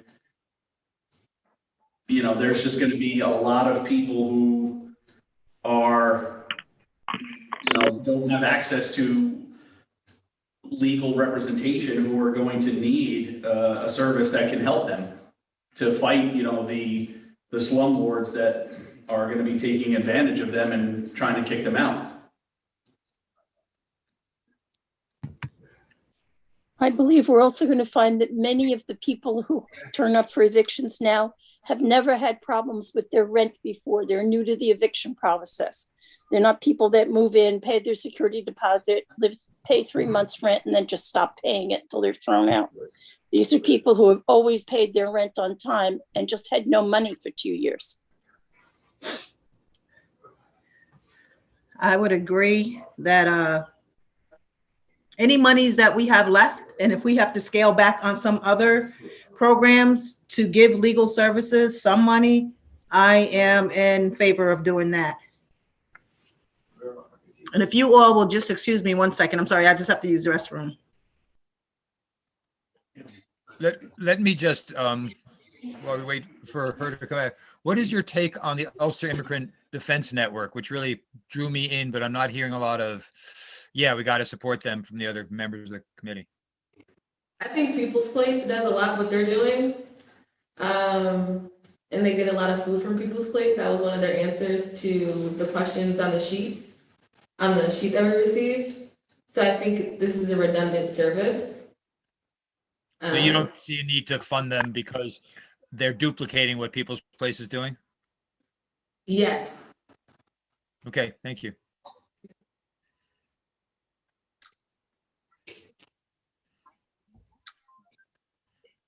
What are you thinking? For their number? Yeah. I mean, we're eliminating. Bring it down or eliminate it? I mean, I don't know what number would we give them 5? I don't know if that would be helping. Well, There's really no rules here, whatever you. Yeah, I guess I'm just thinking out loud, and I want people to challenge, but I don't see where the money is gonna come from, especially with People's Place already doing this service, and they're asking for 30. I don't know if it would be a slap in the face to give them 5. Like, I don't know, this is new, so that's my thought process with that. Yeah, and there are other places to get food. I know Ulster County Community Action has food giveaways. I'm sure if I think, there's probably more. I know there's more.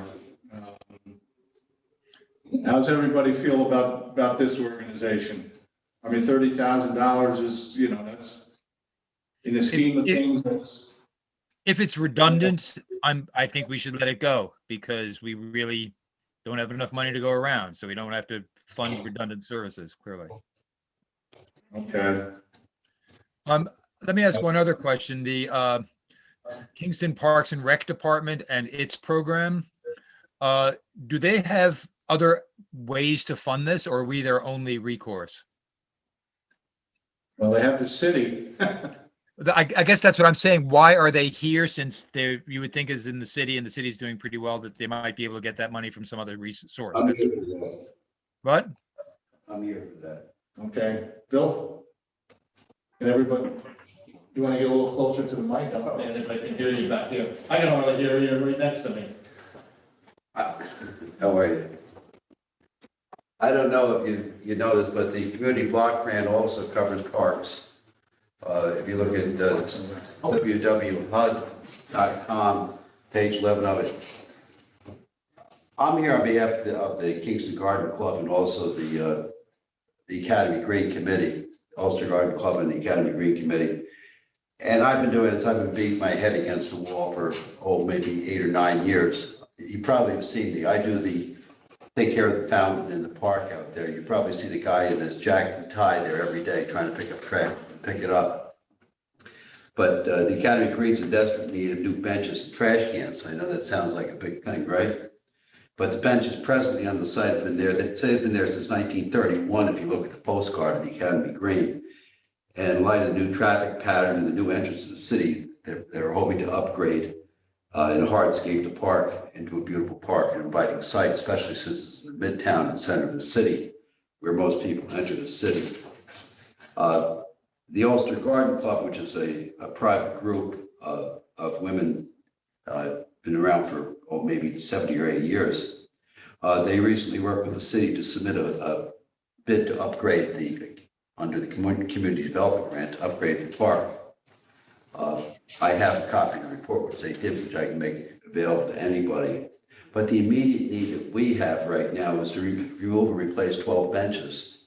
Yeah, if I have to talk to them again, it'll be real fun. They've been there since 1930. They were a wreck. I think they're a disgrace. The fucking grants. The other thing that we had was trash cans. I wanted to get trash cans for the park. Yeah, they've been around forever. I tried to get trash cans for the park, so I called Parks and Recreation and Department of Public Works. They certainly can't. Trash cans there, because right now they have. Laura, please. I'm sorry. Someone needs to mute themselves. Laura, can you mute yourself, please? Right now, what they have is they have these plastic drums, if you go by there, which are hazardous waste drums, which are really not the most attractive thing in the city. So I asked the city, could we get some trash cans similar to the ones they put all throughout the city? And they promised they would, but that's been, maybe 6 months to a year now, and I still haven't seen them. We did a cost up, we needed 12 benches to be installed with labor materials with bluestone footings, would cost about $24,000. And the 4 trash cans would cost, about $8,000 for a total of $32,000. In addition, we need landscaping and planting. There was damage done by the recent storm in the Academy Green. The trees are over 40 years old. They need to be removed and replaced with more tolerant trees. That's going to cost about $20,000. And finally, at the time of the DRI grant, the request was made to install an automatic water flow for the fountain, which we put in. That was donated to the park by members of the Garden Club. I have to thank the city, especially the mayor and the Parks and Recreation Department, Park and Public Works. They do the best they can with what they have. But right now, the way that I take care of it, I have to run a 100-foot hose about about once a week from the only water source, which is over on not Crown Street, Clinton Avenue, from Clinton Avenue back to Fountain, try to fill it up. So we wanted to put in a automatic water fountain to keep that filled. That would cost about $24,000. That's a lot of money. Right now, all I'm really looking for is trash cans and benches. And I come to this committee, I've been to the mayor, I've been to every committee that I think of in the city. I was with the understanding when the community block grant program was obtained from HUD, that Parks and Recreation would receive the funds in order to accomplish these items. I did hear some discussion that perhaps it was not covered, it was only dealing with programs, but I did the research, and you can check on the HUD site. In fact, Parks and Recreation are included. Go ahead, Mandy. Yes. Sir, I believe when we discussed this earlier, it was pointed out that there is $155,000 for city parks only, and you were the only grant for that, which is why we put it aside and went on to programs. I heard that too, Ursula. It's Ursula, right? Right. Right. I understood that when you opened up. I didn't understand that. Is that correct? There's 155,000 parks and recs that you're not dealing with. That Yes. it was the only, yes. That would therefore be your grant, which is the only one we received. Yeah. So you essentially, theoretically, you'd get the whole 155,000. Where do I go for that? Here. Same committee. It'll go to the mayor. I've gone to the mayor and he said, go to the committee block committee. Right, but when we get done with our recommendations, they have to go to the mayor and then come back to us and then go to the whole council. Mandy? Mr. Cloonan, Yes, ma'am. there's two different pots of money. There's programs and there's facilities. Okay. The 155,000 is the only application for facilities. And that is for parks and rec improvements, and that includes water at Academy Green and parks and benches. That was the application that was submitted. And what's So that is not what, excuse me? How do I find out the status of that? How do you find out what? Is that going to go through your committee ultimately? Yes, that will be done later on. Right now, when they talked about Parks and Recs, it was programs for the summer camps and the after-school program. So I'm just here on the wrong date. No, so what's gonna happen is if we all decide today what happens, but your 150, like the 155,000, you were the only one. So theoretically, you get the 155,000, but then all this information has to be gathered, brought to the mayor, and then the mayor does whatever he does, then it goes back to the full common council, and then we approve it. And then at that point, if I'm not mistaken, please cut me off if I am, because I'm still new, then the funds would be dispersed. In fact, the funds won't be available until the beginning of July, as a matter of fact. Wow. I don't mind. Well, Mandy, you should just jump in. I think Mandy might be the best person to be asking all these questions to. Since this is not really germane to what we're trying to get done today, I'd like to propose that we move on. I agree. Carl, I won't waste any of your time, but I thank you very much. And I've listened to what you're trying to do. A great job. I appreciate it. Thank you. Thank you very much. Good night now. Thank you, guys. Okay, thanks. So where are we now? You were talking about Parks and Rec, the programs, Yeah, we might as well go and back it's to funded that. solely by the city or subsidized by CDBG. Well, you all know my feelings about the city programs. I feel like, I say this every single year, I feel like the city should fund its own programs. And my general feeling is that if the CDBG monies don't go toward these programs, it's not going to be a detriment to these programs. Their city is going to find a way to fund their own programs.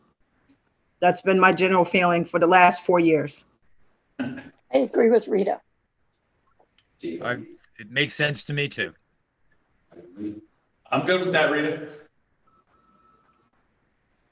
One thing we haven't talked about was the Children's Home of Kingston, the Youth Silk Screening and Work Readiness Program. That program has the potential of becoming self-supporting as they move forward. As they develop the silk screening thing, they can do projects for other groups that they get paid for. So I think we need to consider at least partial funding for them. Anybody else? I'm good with that. I'm good with that, and I've actually done presentations to the Children's Home of Kingston, and these are kids that have experienced a lot of traumatic stuff, and anything that can help them gain new skills, and then, as Ursula was saying, have the potential of becoming self-sufficient. I'm on board with trying to help them out. If obviously we're not going to be able to do the full amount, but if we can finagle some numbers to give them a chunk, I'm all for that. I'd be fine with 9 or 10 if we can swing it. I mean, just provisionally, and then we'll have to cut it back, but I would put that as a starter number down. Yeah, I'm fine with that. Roughly 50%.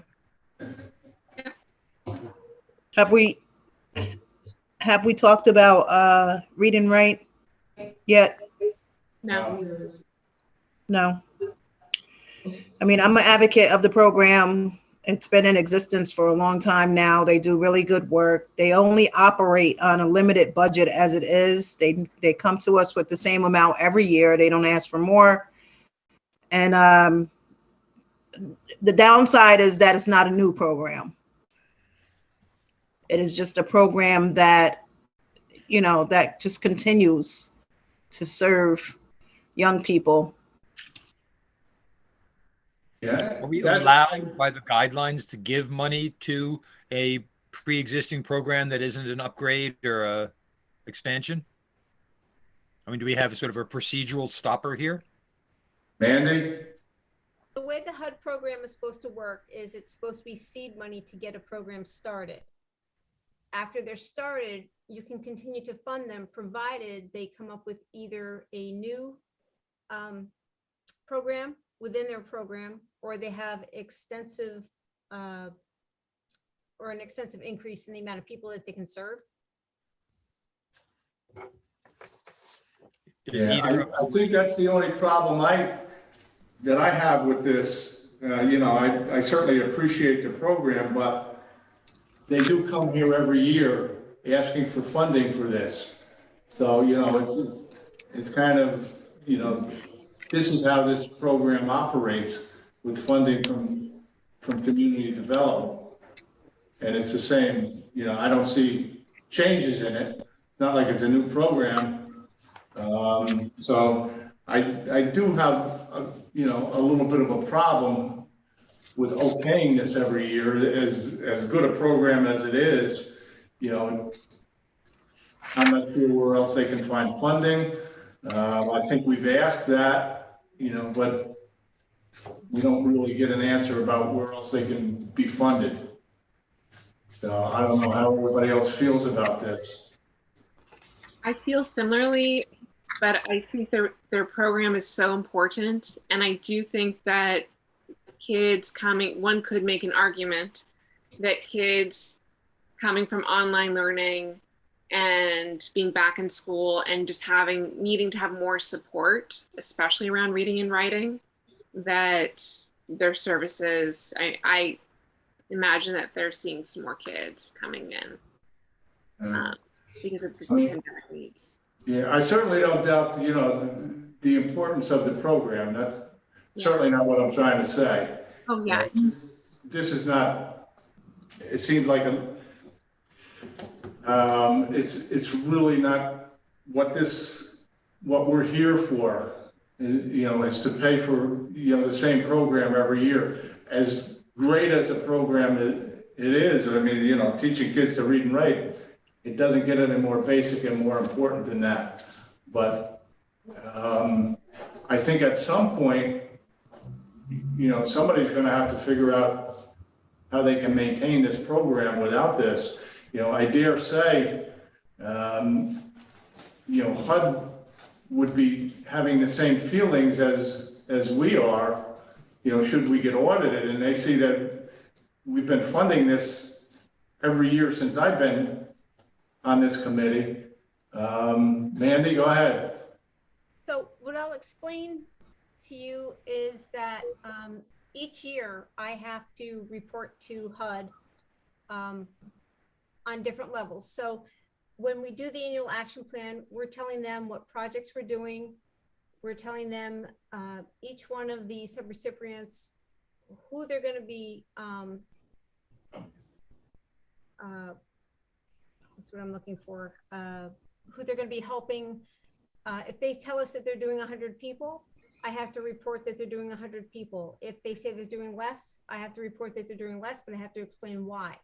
So it's not that HUD doesn't read anything, because they do.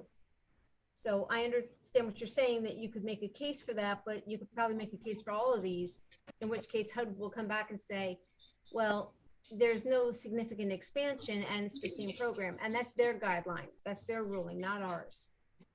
Excuse me. Teresa Thomas Washington has her hand up. Is she part of this program? She is. Yes. Yep. Should I unmute her? Sure. Just give me 1 second to finish my thought. So it's not that I'm sorry, kind of lost where I was. Not that we couldn't make an argument for this or any other activity. But again, it's seed money. If they can expand, that's fine. But if they can't, that's an issue too. And I'm just going to say that in the past, we have gotten in trouble for not being able to keep up with things that we're supposed to be doing. So we've done a pretty good job of getting into compliance, and I'd really kind of like to stay there. Because if we get into trouble and they don't want to fund us anymore, then we can't help any of the people who are the subrecipients or the applicants. Right. So, okay, I'm good. I don't want to put words in your mouth here. So, I mean, if they do find some wrongdoing that we're awarding money where we shouldn't, then that could affect what we get from here on out. Is that what we're saying here? We have had a few issues in the past where we've had to pay money back to HUD because an activity didn't follow through the way it was supposed to. Okay. Or the reporting wasn't quite what it was supposed to be. They do monitor us. They do desk monitorings, and they've come here in person. Okay, Carl? Yeah, I think this is a stopper, honestly. We do not want, for all the virtues that they're doing, we do not want to get on the wrong side of HUD here. And we're having a public meeting where we're discussing, should we go against HUD or not? I mean, I think it's pretty clear that we should not be taking this chance, and that especially since we're so short on money to distribute and there's so many worthy programs. I'm still looking at the Everett Hodge Center from Family of Woodstock, which we haven't even discussed yet, right? And we don't have, I think we've run out of money already. So with regret, I would think that it behooves us to not do read and write this round, and to make sure we're on the right side of HUD. I do believe that Teresa was let in. Yeah, I think we should hear from Teresa. Yes. I have asked her to unmute, and I don't think she's. Is it unmuted? Yes, there you go. Okay. So our basis is always reading and writing with the children, but we always have changes and things that we add on every year. Every year is different. And we're definitely expanding because of, with the COVID, the children are so far below their level because of not being in school for the last 2 years. So normally around this time we usually have 38 children in the program. Right now we have 73 children in the program, and we're growing every day because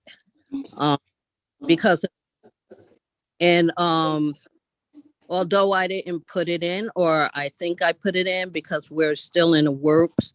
Our summer program this year will be offering college credits to our junior staff and those children 16 and up that come to the program and work for the program for doing an hour class, writing class.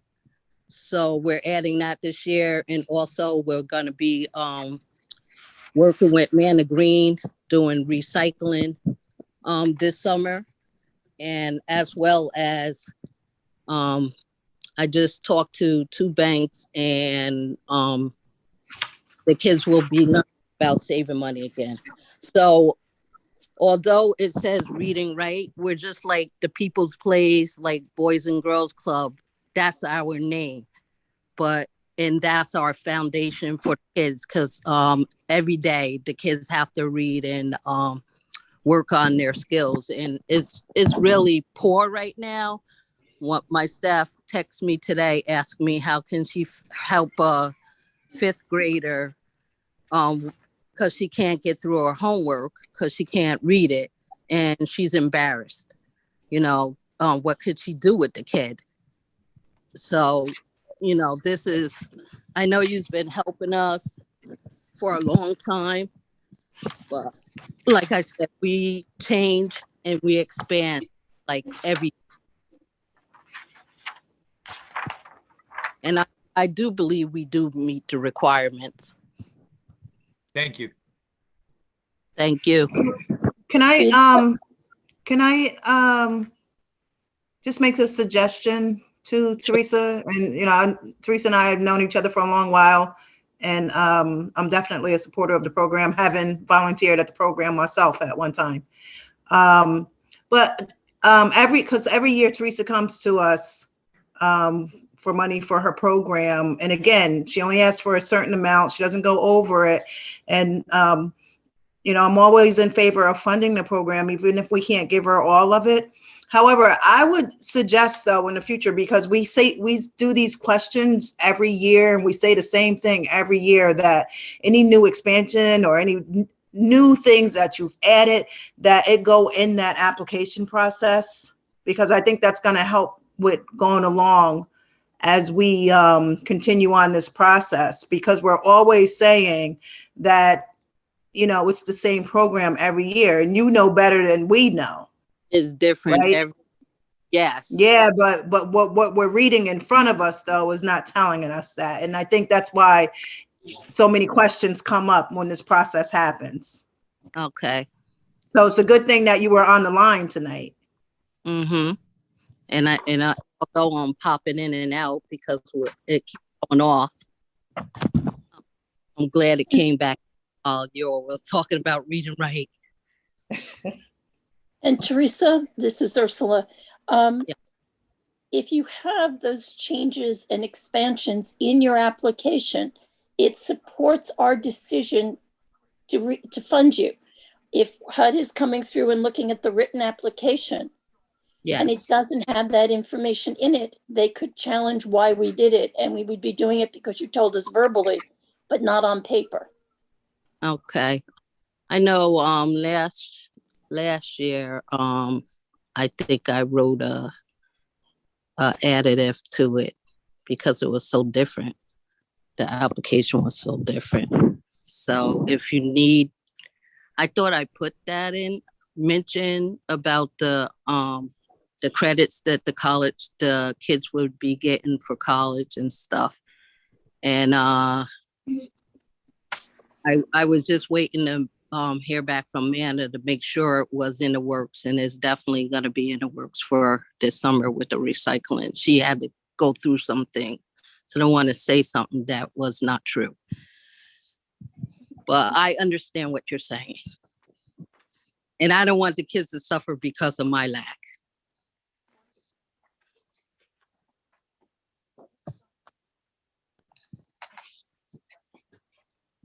Okay, anyone have any further questions?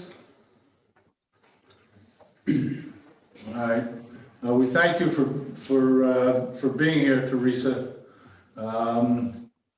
All right, so now we have to decide what course we're going on here. We have, So- do we have one more to discuss? Because I think the Hodge Center hasn't come up yet. No, we haven't talked about that yet, no. I'm just curious about a family Woodstock, how much money are they getting outside of us? Family has been around for a long time. So my concern is that we give them something and they really necessarily don't need it. I think their programming is great and all of that, but I know family has been a long time and they're funded well. So that's my 2 cents. Didn't think about it till you said it, but I agree.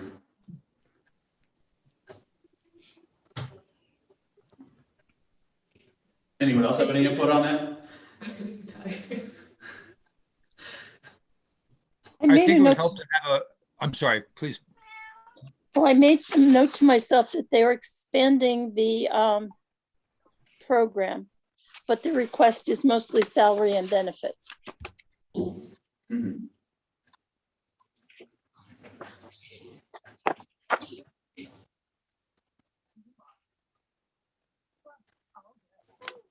I really can't speak to their funding. I got a letter from Michael Berg, apologize for not being here at the first meeting. But I can't answer questions about, their funding, that's for sure. I mean, I do know this is, the Hodge Center is certainly a hub of the Midtown. I know these programs are good from, working with the rec department for many years as a volunteer. And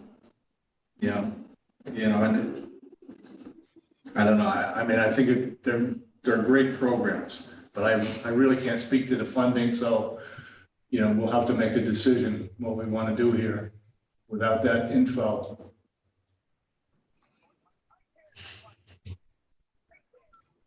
Does anybody have a suggestion what they want to do here?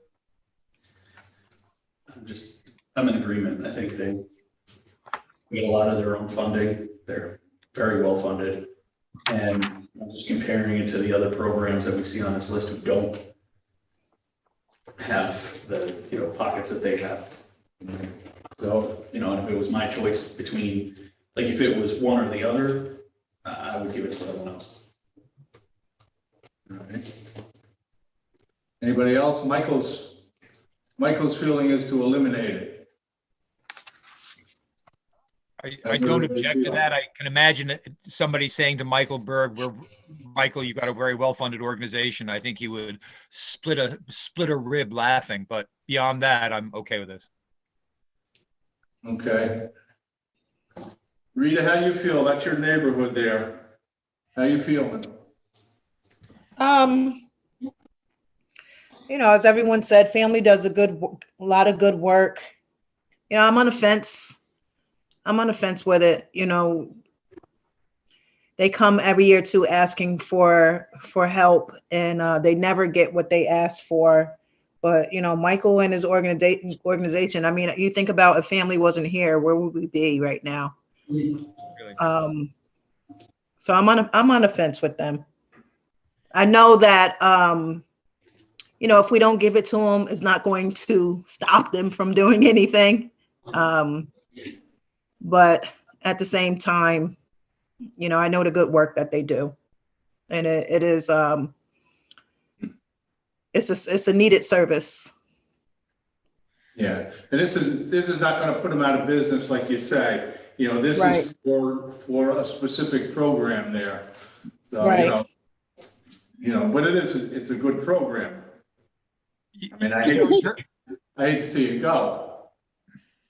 Didn't Mr. Berg say at one point that when they took on some of these food distribution programs, at one point they could apply to the state to be reimbursed for the cost of food, and then that changed and they were no longer able to do that? So they've been paying it fully out of their own budget. I don't know. I don't know. I remember remember When him I- talking about to be reimbursed through some school program, then that funding was no longer available to him. Yeah, anybody else have any feelings? Yeah, I mean, do. You know, family is, they've been around a long time. They're, you know, they're one of those organizations, they've been around since what? Since after the Woodstock Festival, they stayed around, and, you know, they sprung up in 1969. They've been around since. I worked at social services. I worked with, you know, with family a lot, you know, in housing and things like that. You know, they do provide some valuable services. You know, again, this is, you know, not their mainstay. This is a separate entity here. You know, it's a different program. So we have a couple people saying take it out. Carl? Well, there's so many different angles you have to look at this from. And one is, what are we saying by implication when we fund one organization completely and don't give another worthy organization anything? So I look at CCE and we're funding their project fully, and it just doesn't sit right with me that we should then stock nothing. It seems to me that, you know, they've both been so, especially family, because they go back further, they've been so important in our communities. It's a bit of a slap in the face to fully fund A and go 0 to B. So I would suggest that we would have the option of, say, giving CCE 20 and family 10, but take a piece from CCE and give it to family to sort of even that scale a bit.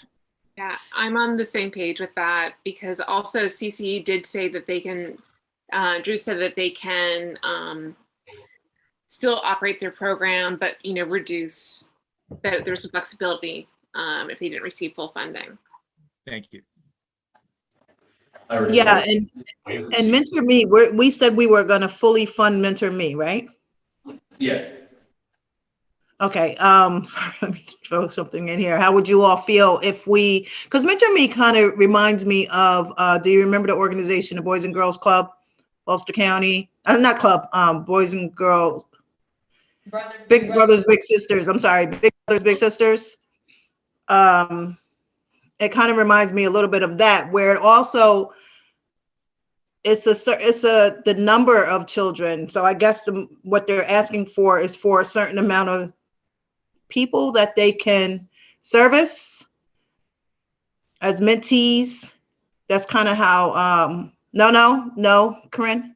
So in the last meeting, it was to go, so they're all volunteer. And so they're hiring one person to do coordinating because they're growing so fast. So, okay. So it would be, and they have someone, they are going to donors. They have donors that donate a lot for their, for a lot of their different services, but they do have a donor that I guess would be providing $10,000 that would also go towards this coordinator position. Okay. All right. So then I digress. I mean, from the sound of if we're excluding Mentor Me, we're fully funding People's Place and CCE. And that equates to about 51,000. Now, I know we said we would chip away from CCE a little bit, but how does the group feel about chipping away from People's Place? I mean, it's tough because, you know, again, I look at it as these are companies that are serving the masses. And I'm not saying some of these aren't, but it's. Yeah, I think People's Place, you know, as big a fan as I am, you know, I think that could be cut back. They can cut back, you know, that service a little bit. I don't think it's an all or nothing situation, but again, they're only asking, at this point, they're only asking for 21. And I'm saying only, you know, because that's, you know, there's a lot of other programs asking for a lot more, you know, so if we could cut it down a couple thousand, you know, for sure. And I think Christine has been through this process often enough. She understands, you know, if she doesn't get fully funded, but, you know, it's going to be a drop in the bucket. But, certainly, I think Carl said, why is it some people are getting something and some are getting nothing? So. And we want to squeeze every dollar out that we can for legal services of Hudson Valley. I take everybody's point on that. At this time, we really have to help them if we can, even though of all the applications that were submitted, I was least whelmed by theirs. I would just say that I hope we don't have to take from People's Place. Just from what I've seen with my own eyes, the service that they provide to this community, I'm talking about physically, emotionally, mentally, socially, all of it, especially in these past 2 years, the amount of people that go over there and the way that they have expanded their services during this pandemic is unbelievable. The cafe, the shop over there, and now the wellness program, and it is all designed to help this community. And the way that they do it, and the fact that they can do it on the limited financials that they give more than they take, and that's just a fact. And so, those are my personal feelings about what Christine and her crew do over there. And it's just unbelievable what they do. I think both People's Place and Family of Woodstock really stepped forward during the pandemic to help keep people fed when they were out of work. Read and Write stepped up too. Yeah, I agree. Certainly, to me, People's Places, they're the ones that set the bar. Family, certainly they're right there too. But we have to make some decisions now. It's nice to say, yeah, geez, we love People's Place. Let's give them all the money. At some point, something's got to give here. And I'm a big shill for People's Place. I love them. And they do so much for the community. And I'm not saying take it away from them, but now we really have to start looking at this list here and cutting it down. So, we know that CCE, they did say that they can continue their program. It's not an all or nothing in terms of the Find the Fun after school program. So we might want to look there. That also is our largest allocation right now. Can somebody read a list of what we've committed to whom so far? That would be really useful at this point for me. Sure. Are you ready? Yep. All right, go ahead.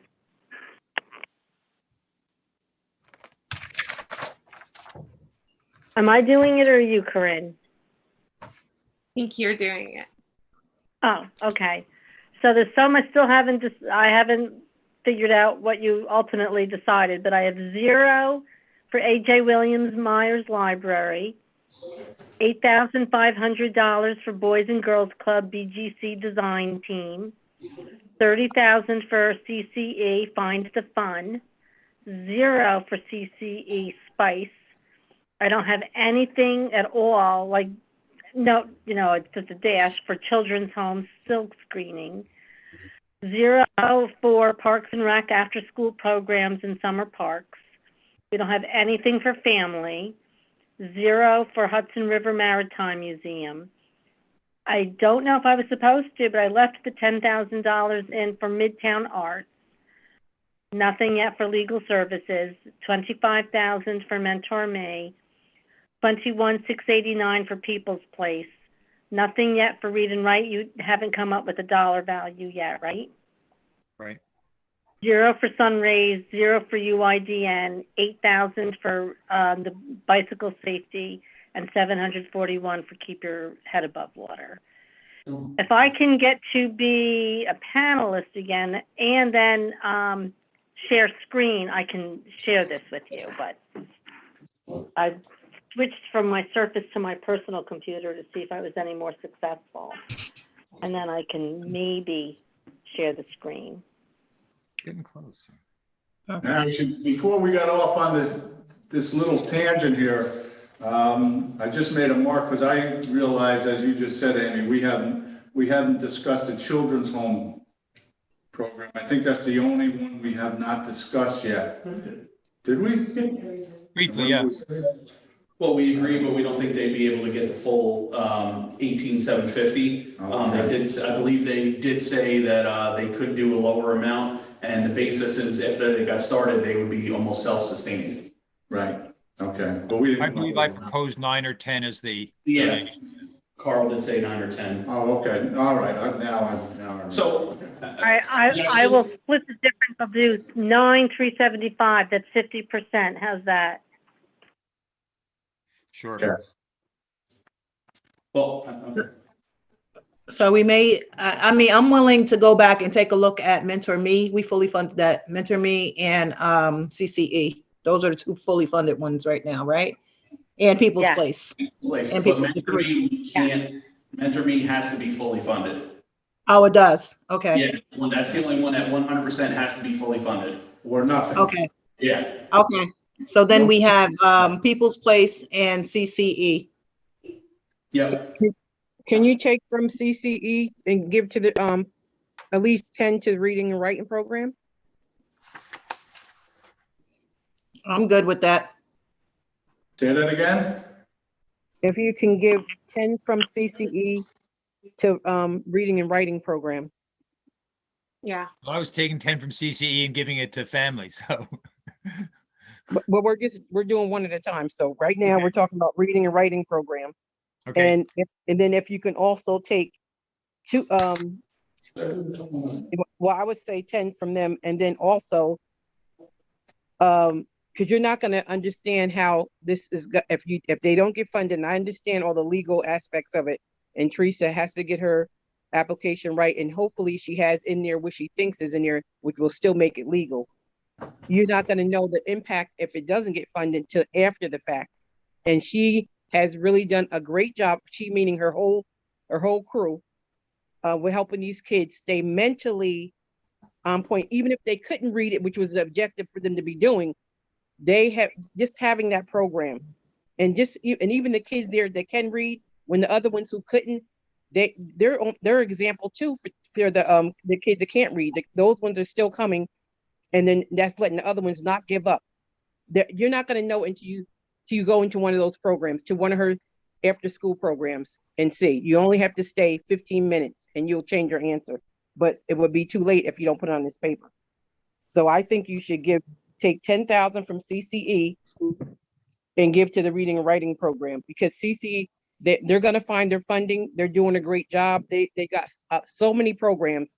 Not having that money going to them is not going to affect them, but not having it go to reading and write program will be a huge impact. And hopefully you can still find 5,000 more to give them, or maybe 2. So, but they should at least get 10 out that 30 from CCE. How many kids with that service? Teresa, you still on the line?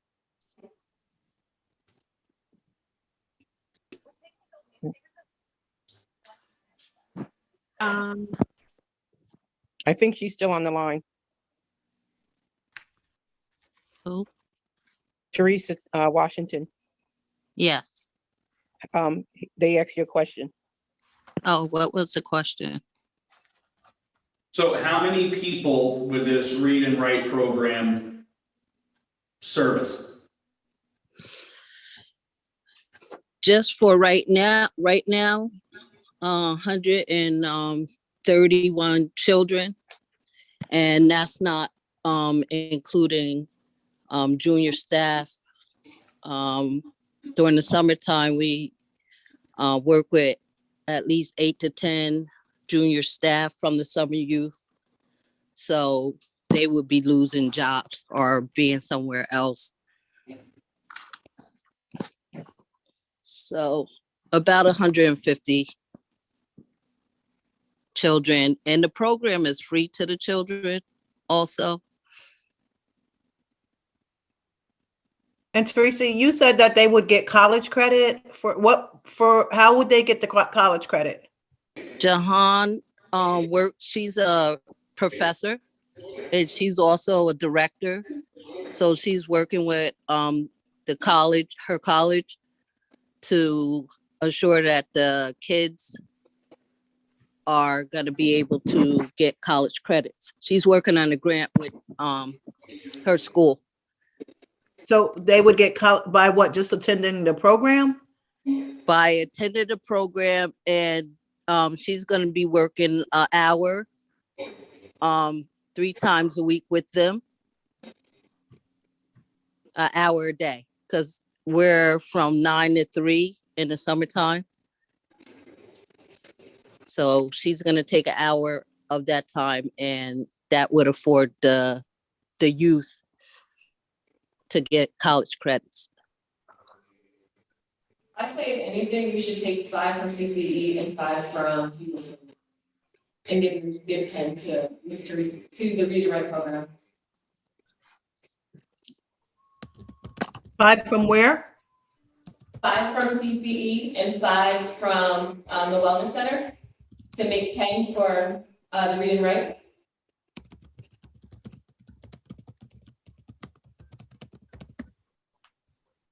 I also wanted, in regards to CCE, I understand the expectation was to fully fund them. But obviously we're here now and I get it. So my only thing, just advocating again for CCE, I think 10,000 would be a lot to take from, and not take from People's Place, even though I like both of them, their missions and all of that. CCE does have 2 bilingual staff, and the Hispanic population is growing just by research. And I think if we were, I don't know, I know it's for salary, I believe CCE was for salary. I think it would be detrimental to the Hispanic population if we were to take 10,000 from CCE. I don't know what other programs are doing for the Hispanic population, but we could just go outside and see that's a need. Well, then we probably should talk about UIDN then, because I don't think that we've allocated anything to them. Right. That's another population that we're negating here. I agree with you. We talked about People's Place doing what they do about giving money, so that was my backing with not giving the UIDN anything. It was because People's Place is doing that. And they get a lot of their food from them as well, and that was one of their answers to the questions on our worksheet that we received, that they do get food from them. Okay. Well, I'm definitely in agreement with taking money from People's Place and CCE. Remember, we also fully funded Mentor Me. So and I know you guys said that if we don't give them the full amount, we can't give them anything. I don't know if that's worthy of discussion or not, since no one else is really getting fully funded.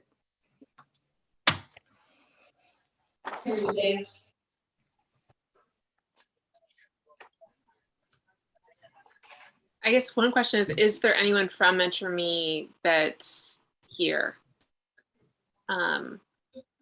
in terms of attendees? Okay, so maybe we can ask that question because it looks like Stephanie's here.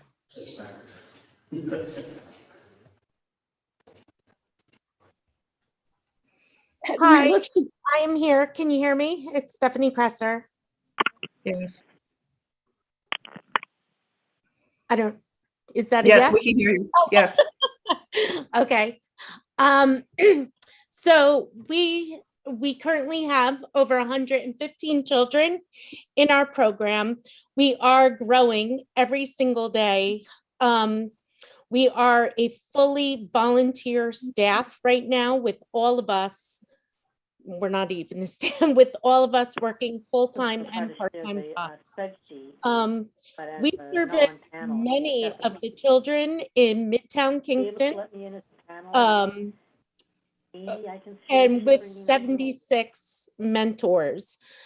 So one thing that we really talked about just recently is how we are coordinating between 7 mentors, and this is free labor like that we're getting. So I think this is really All right, important. well, don't That, yet. and I'm sorry, it's hard I'll ask if they hearing want me somebody to. else talk. You may And not so, want me to share. No. They're constantly asking me to. I'm sorry, what? Isn't that what we're doing? Yeah, I just don't remember her name. So to coordinate and work with 115 children, 76 mentors is quite a big feat. And like I said, many of the children are Midtown Kingston. They are the Mayan population, the Guatemalan population. We have over 85% of those of the immigrant children. We speak 3 languages. We speak Kichi, Spanish, and English. We have translators for all 3 languages. We also hand out the My Sleepers, which is that portable bed to every single Ulster County child that is in need of one. The Bruderhof hand sew each one for us. We do homework help on Tuesdays at the Kingston Area Library. We now just collaborated with the YWCA. We're going to be doing cooking family meal on Thursdays starting March 3rd, where a culinary graduate is donating her time to cook meals for our children. During that time, we're also talking to the YWCA, where our trilingual children will be teaching Spanish to adults at the YWCA. The other thing we do is we have YMCA Play Day on Sundays from 9 to 11. We bring all the children, they walk to the Kingston Area Library, and then we transport them to the YMCA carload by carload. So this is a big operation that we're doing. I'd be happy to answer any questions. I have a question, and sorry if you said this already. So do you need to be fully funded? And yes, we need to be fully funded. Okay, so if you weren't to get the 25,000, you wouldn't have a program coordinator. Is that correct? That is correct. And also you said that all of your workers are volunteers? Yes. But we can't do it anymore. It's too large. This is way too large, which is great. You know, this has been a great thing, but to coordinate over 115 children and 76 mentors, and that's just now. We've had to put children on a waiting list because we just can't coordinate all of this all together with all of us working full-time jobs.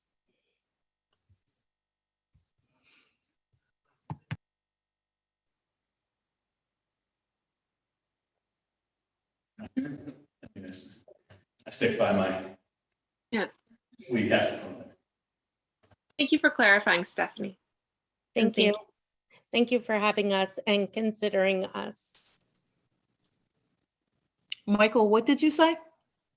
I said I'm standing by my, we have to fully fund them. Unfortunately, or fortunately, however you want to look at it, they are an all or nothing.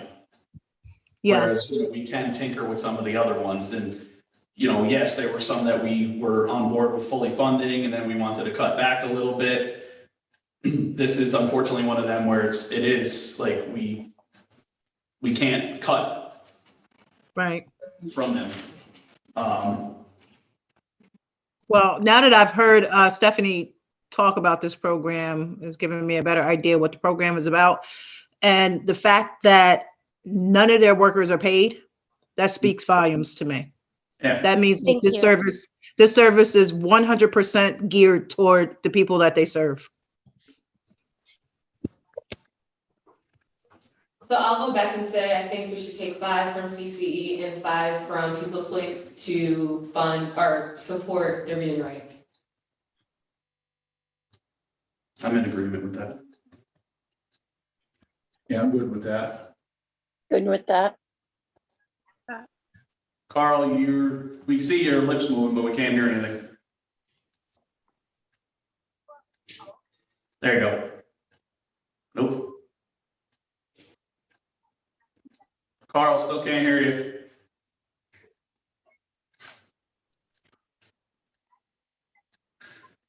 Don't do it.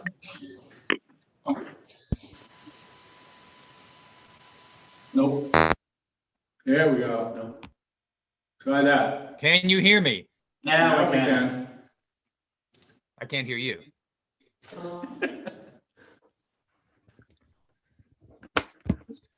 Can you hear me now? Yes. I'm running out of juice, and my attempt to fix that caused me to mute for reasons that I don't understand. So let me try to be quick. I'm going to try to hang in as long as I can. I would only note that we have $112,000 allocated currently without a penny to family or to legal services. So before we start moving money 5 to here, 5 to there, I think we got to take a hard look at what we're doing if we are in fact serious about giving money to family and giving money to legal services. We're 10 in excess of our total now without them.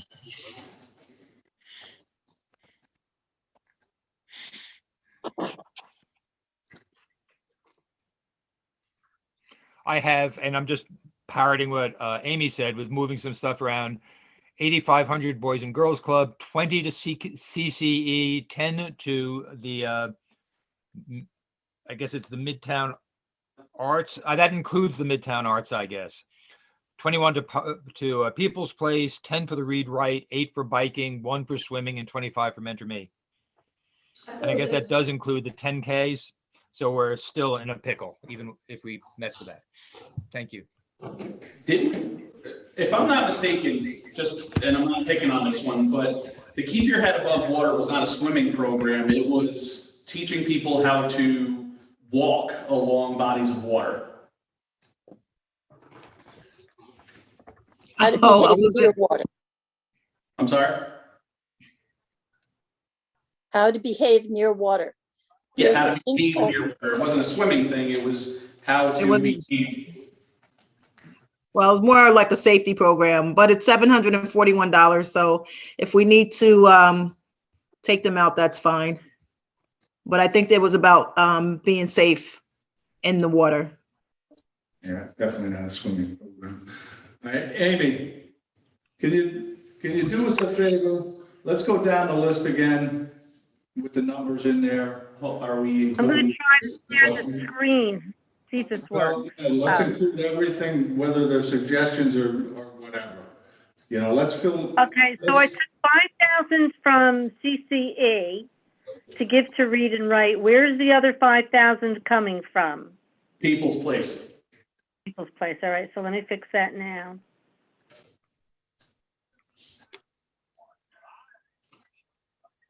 Elisa, can you allow me to share the screen? I just made you a co-host. You can do it. Okay, thank you. Let me save this so I don't screw it up. Hang on one second, because this is going to my personal computer, so I need to save it where I can find it very easily in case I do something wrong. All right, so let's look this over. Hang on. Oh. Can you guys, what happened to my Zoom? Can you guys see me? Because I cannot see you guys anymore. No, I was under the impression this was going through your cell phone. Yeah, aren't you on your cell? No, I'm on my landline and I'm on my personal computer. Okay, so 8,500 for 04 AJ Williams Myers Library, 8,500 for Boys and Girls. Oh, here it is. Hang on, see if this works. Can you guys see that? Yes. All right, there you have it. What do we have? We're at 0 for AJ Myers. Okay. $8,500 for the Boys and Girls Club, Okay. 25 for CCE, 0 for Spice, 93.75 for the Children's Home of Kingston, 0 for Parks and Rec, undecided on Family of Woodstock, 0 for Hudson River Maritime, 10,000 for the Midtown, but can you take the 10,000 out of that for now, please? Sure. For the Midtown one? Let me, I don't know if I can do it from while I'm sharing the screen. Don't think I can. Oh, wait, I can. Oh, I can. Okay. We haven't talked about legal services yet. 25 for Mentor Me. You already took the 5,000 out of People's Place. 10,000 for Read and Write. 8,000 for the bicycle and 741. So that only leaves us with $1,600 right now. Right. And that does not include Family of Woodstock or the legal services. Right. Can we take out the 741 for keep your head above water? Are you guys okay with that? I am. Yeah. Yes. You gotta go. And what, we said bicycle safety is really important because of the bike lane.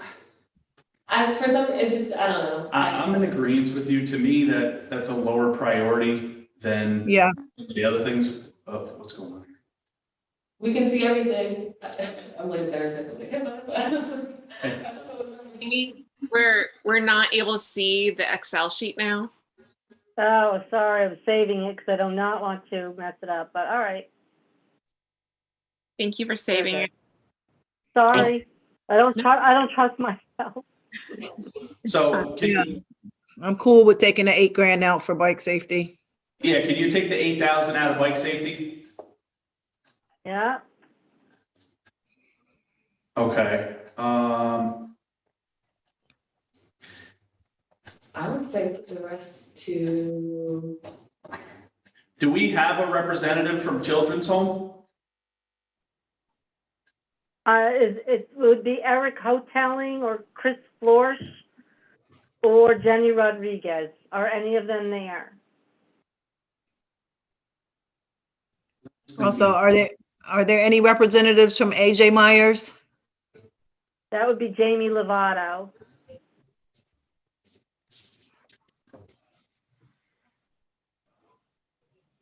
I could try to call any of them if you want. No. I don't Oh, sorry, I'm speaking for myself here. Never mind. Yeah, I don't think it's necessary. Yeah. So we have how much left? 10? 10,000 left. 10 and change. So theoretically, we could do 52 for each one, but. For which ones are we talking about? Family of Woodstock and legal services. Can you hear me? What do we think about taking a little bit off from Boys and Girls Club, and a little bit off of Children's Home, just to bump up legal services and Hodge Center? Well, I thought. We already took off. Dan. We took off a significant amount for a Boys and Girls Club. And I believe Dan said 85 was his bare minimum. Yeah. Okay. I thought that it was Tom that was talking about 8,000 being his bare minimum, but I might be remembering things wrong. Yeah, if he said 85 or 8,000, I agree. That was his rock bottom. No, I'm talking about Tom. I didn't think that but I understand. I think, I know you all are going to be upset with me, but I think we can shave another 5 off of CCE and then split the balance between legal services and family. I'm with that. Can anybody hear me? Yes. Great, because I've been trying to be heard for a while and my muting is it. As long as I can be heard, that's all I want. Oh, okay. So if we took another 5,000 off of CCE, that would put them at 20. Yep. Okay. And then that would give us 15 and change. 15 and some change. Now, what if we made the children's home one just a straight 9,000? Yeah, I think we can knock some off of children's home. I mean, it's a new program. It sounds like they can scale it back. I mean, most of that is for equipment and paint and things like that, so. Yeah, that's more than 50% taking it away from them. If we go to 9,000. And that leaves us 15,800.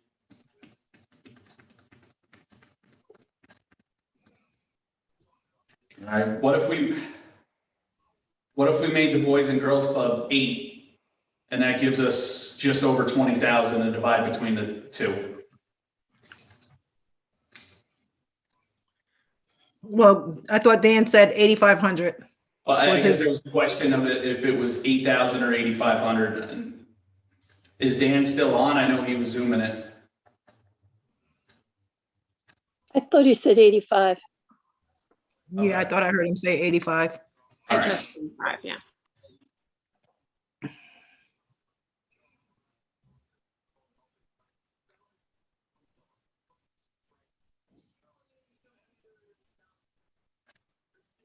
I mean, Split the difference. I'm fine with that. I'm just looking to see what else we could maybe squeeze another $4,500 or 42 and change.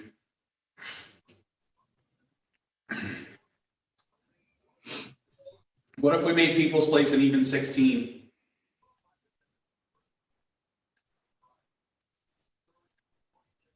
I think that would help. So there's 16,500.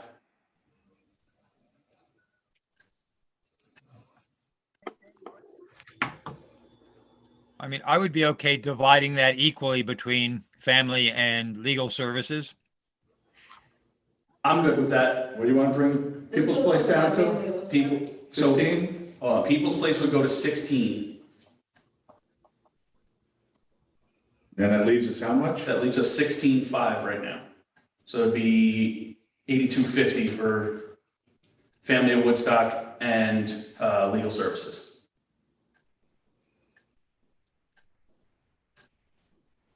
Really bad at math in school. Good for you. I don't know how I'm doing it. Amy, how you making out there? Rita, are you good with that? Yep. Okay. So Amy, could you put that in, 8,250 for each one of those?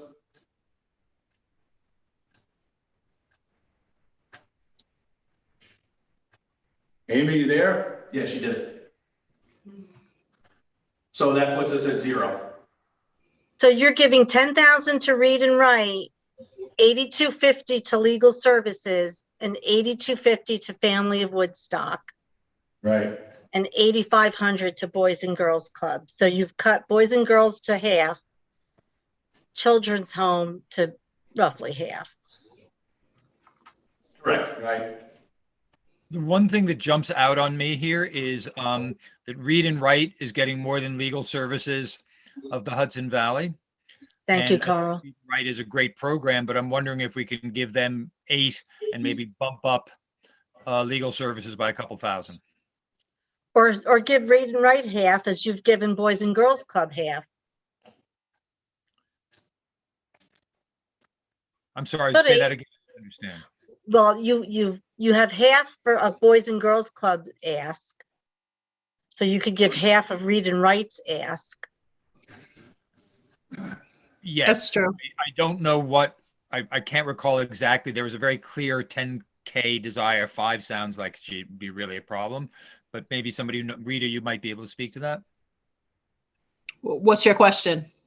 I guess, help refresh my recollection about what the absolute bottom is for the Read and Write program that they need from us. I don't think there is an absolute bottom. They come to us with ask for 15,000 every year. So I take it that's the number that that, they need to do what they do, but there have been times in the past where we've cut that number in half. And Well, I would then do that. over the years, we were able to slowly go up on that number. So I think like last year, it was like 12 and some change that we gave them. So I don't know if we ever fully. No, I can't look. I would go down to 7,500 on this one because, as Amy says, it's part of the 50% principle that we're establishing here. And that'll give us a couple $1,000s to add, and I would vote for legal services of Hudson Valley there. I agree with that. Yeah, I'm good with that. I'm good with that. All right, so 75 to have read and write. Yep. And then Do you 2,500. want all 2,500 to go to legal services? Yeah, I do. Can we, well, I mean, did we take more from Dan at the Boys and Girls Club? Or we kept it at 85? Yeah, they're at 50%. Okay. And that's his minimum. He can't do anything lower than that. And Okay. TCE is at 2/3. Children's Home is 50%. Hodge is at not even a third. Legal Services, 8250. Mentor Me, 100%. People's Place, I don't know what 16 divided by 21, 689 is. So where do you want that 2,500? You want the 2,500 to go? So they'll be at 10,750. Is my math right? Yeah. Yeah, it's unfortunate that we couldn't give money to AJ Myers.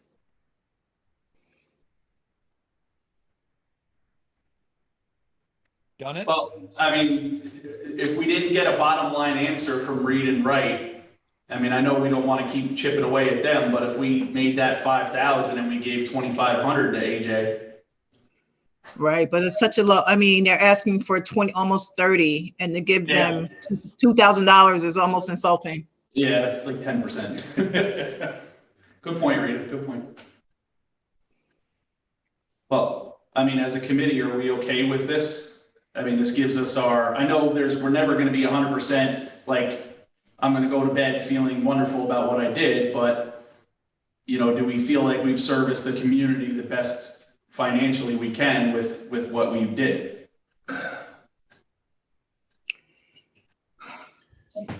In my Honestly, please go go ahead. ahead, Carl. Go ahead, Carl. In my ideal world, we'd get to sleep on this because I know I'm going to wake up tomorrow or the day after and go, gosh, we should have done this or we didn't think of that. And I don't know if legally we're allowed to put this off at all, or do we have to actually vote on this evening? Yeah. Dan, do you want to take that one? Recommendations will go to the mayor. And then he will take your recommendations into consideration when he's determining what his recommendations are going to be for the allocations. Yes, so we still have, he may make some changes, and so we still have those to consider. And his numbers may very well be more rounded out than our numbers are. Because I have to say, over the years that I've been on this committee, this is the first year that I don't feel real good about the numbers that we've dished out to these programs. How would you change So it, Rita? Rita, what would make you feel better? I don't know. I'm looking at a whole bunch of zeros on this board, and I know that we can't give money to everybody, but it just seems to me in years past that we've been able to do a little bit better for almost all of the programs that have come to us. And I'm not sure why we have so many zeros on this board. Okay. Are we in the case where the number's always this high? Yeah. Okay. We've had some big time asks over the years. Is that right, Steve? Yeah. I mean, I kind of feel the same way, Rita. Usually I mean, you know me, at the end of this meeting, when all is said and done, I'm pretty upbeat and I'm thanking everybody, and we're all patting each other on the back and saying what a good job we did. But yeah, I'm not feeling that this year. I can't remember. I don't know. What did we have to play with last year, Mandy? You remember, or Amy? I can't remember. Same thing. Same thing? Yeah, we always do the 700,000. Yeah. So, would you guys want me to try? Oh, I can't. I don't have my regular computer. I got kicked off. I was going to show you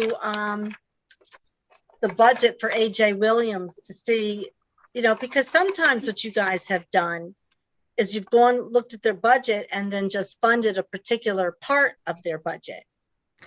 So Cooking Together, AJ Williams, salary, they're asking, I'm rounding, for roughly 14,000, Fringe 4,000, scholarships 5,000, and materials and supplies 5,000.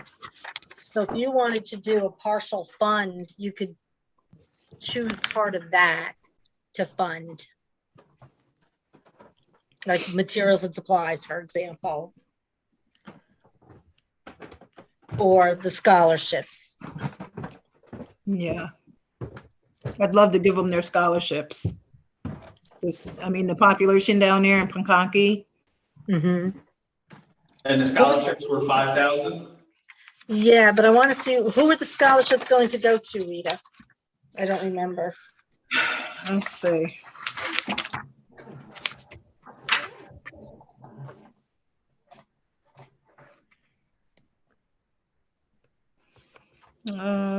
Let's see, I'm just trying to read over it really quick. And me too.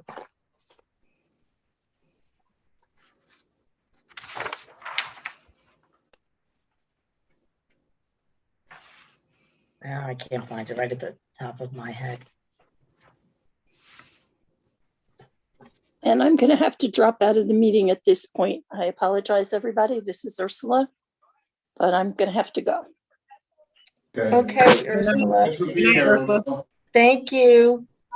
Thank you. I can't find it, Amy. Yeah, me neither. It's like a one make or break. But I am just looking quickly.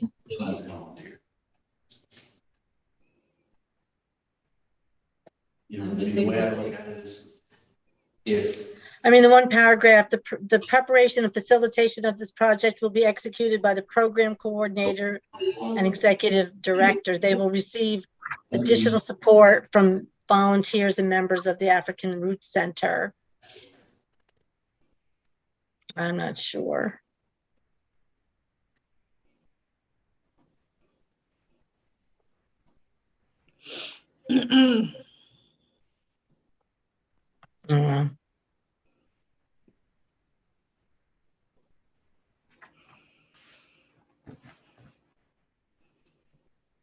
Did they show up at the first meeting to answer questions?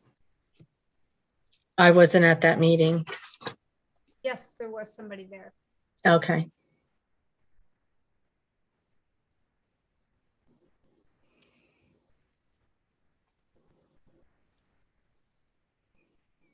Yeah, I can't find it. Yeah, you know, maybe they it might not be in here. Yeah, right.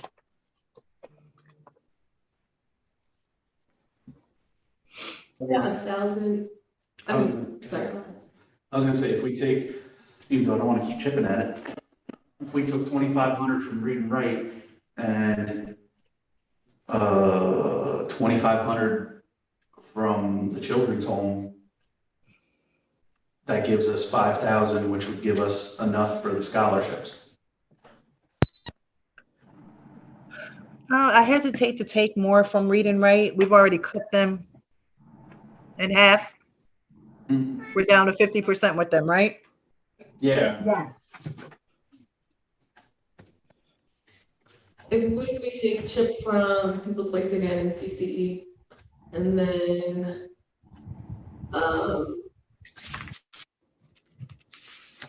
family again? I think family gets funded pretty well. I mean, I agree with that. The suggestion was take some from family because they do have their own funding source, and from CCE, like maybe 1,000 each, that was at 3,000.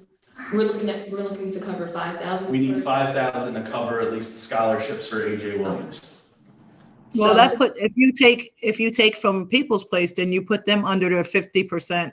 The only ones that are not at 50% like the rest of them is Mentor Me and CCE. People's Place is not at 50%. They're at above 50%. Okay. Yeah. So if you took 2,500 from CCE, they're still well above. Their 50% would be 15,000, and they're at 20. I'm not saying take all 5 from them. I'm just saying that you've got some wiggle room there.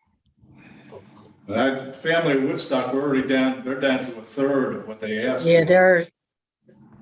But again, they're funded. They will not be deceased. Well, they're not going to go out of business, but this particular program may exist in a limited version. I mean, this is for a specific program, not for family Woodstock in general. So it's the most fair to take from CCE, then take from CCE. If we took from CCE and People's Place, if we took 2,500 from CCE and People's Place, So that would be 17,500. Yep. And 2,500 from People's Place. Yep. That is my math right? Yep. Yep. And all of it, AJ Williams. Yep, and then that would cover the scholarships that Rita wanted. Rita, do you feel a little bit better? Yeah, I'm happy about that. So our zeros are Spice, Cities Parks and Rec, Hudson River, Kingston Midtown Arts, Sunrays, UIDN, and the YMCA's 2 programs. Yeah. And I just want to reiterate that, the meeting that we had last week, I think, with the mayor's art and culture master plan, some of those would probably be absorbed by that. Oh, okay. Assuming. I can't speak for the mayor or anything like that, but I mean, his big push for the arts and culture's master plan. Does that feel better for you, Ms. Rita and Steve? Since you guys have been, here, like, is there anything else that you think should be fuller? Are you good with that? Oh, yeah. Because you and Rita are the OGs. The veterans. It seems like we had more to celebrate, but it is what it is, Yeah, I mean, I appreciate you guys like really digging in and trying to balance out things. It's a hard process.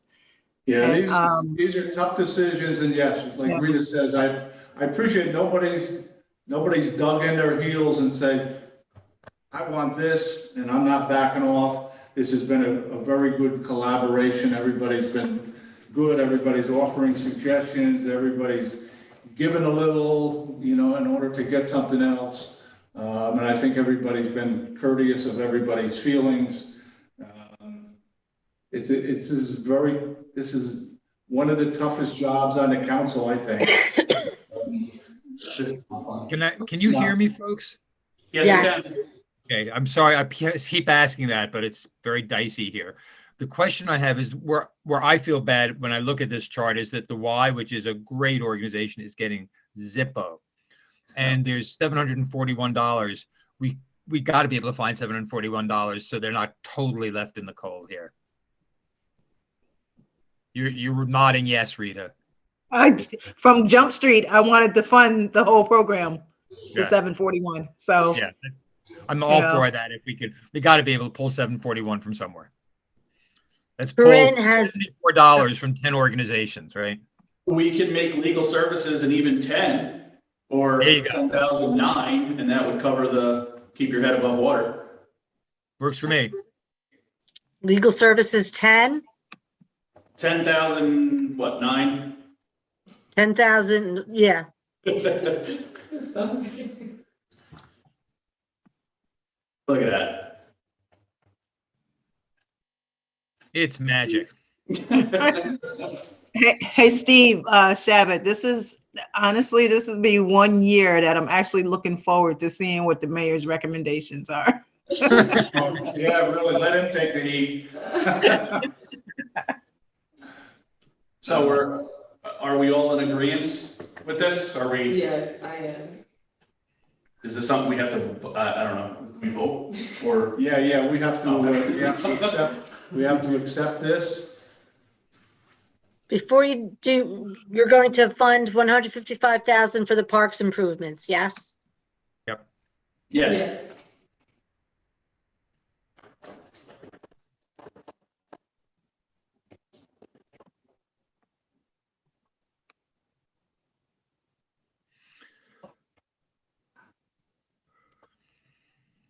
All right.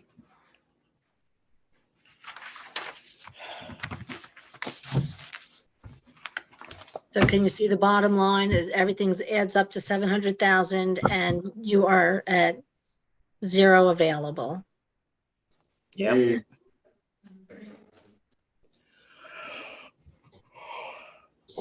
Who's yawning? I'm yawning, I'm sorry. Yeah. I forgot to put myself on mute. Hey, Rita, tell them this is actually pretty early. Yeah. I've been at these meetings till after midnight.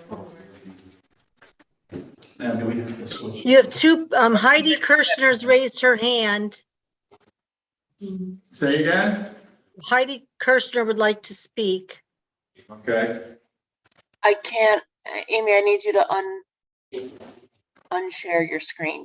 Oh, okay, let me save it. Well, okay, I think I can save it.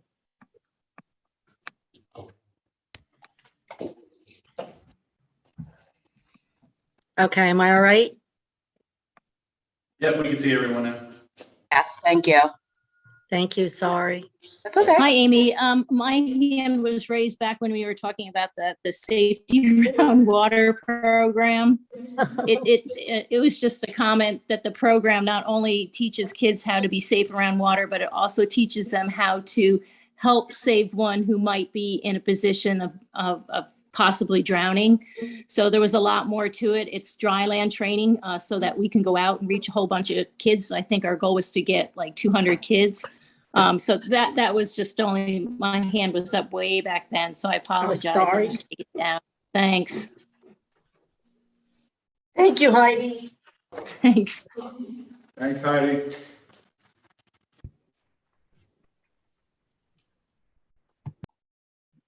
Okay. Where do we Um, yeah. Anybody else have anything to add to the conversation? We're at the end here. Just to say, I was listening in on the webinar. I got bumped out and I totally agree. That's it. Thank you. Okay. All right. All right. So I'm at, hey, Mandy, so what did we do? Get together for a committee? Do we still have to do a committee report given the circumstances have changed a little bit? We probably still need a committee report, right? Or are we just going on record with this?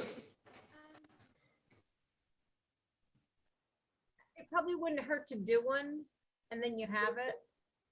All right. All right. I'm not sure how to word this.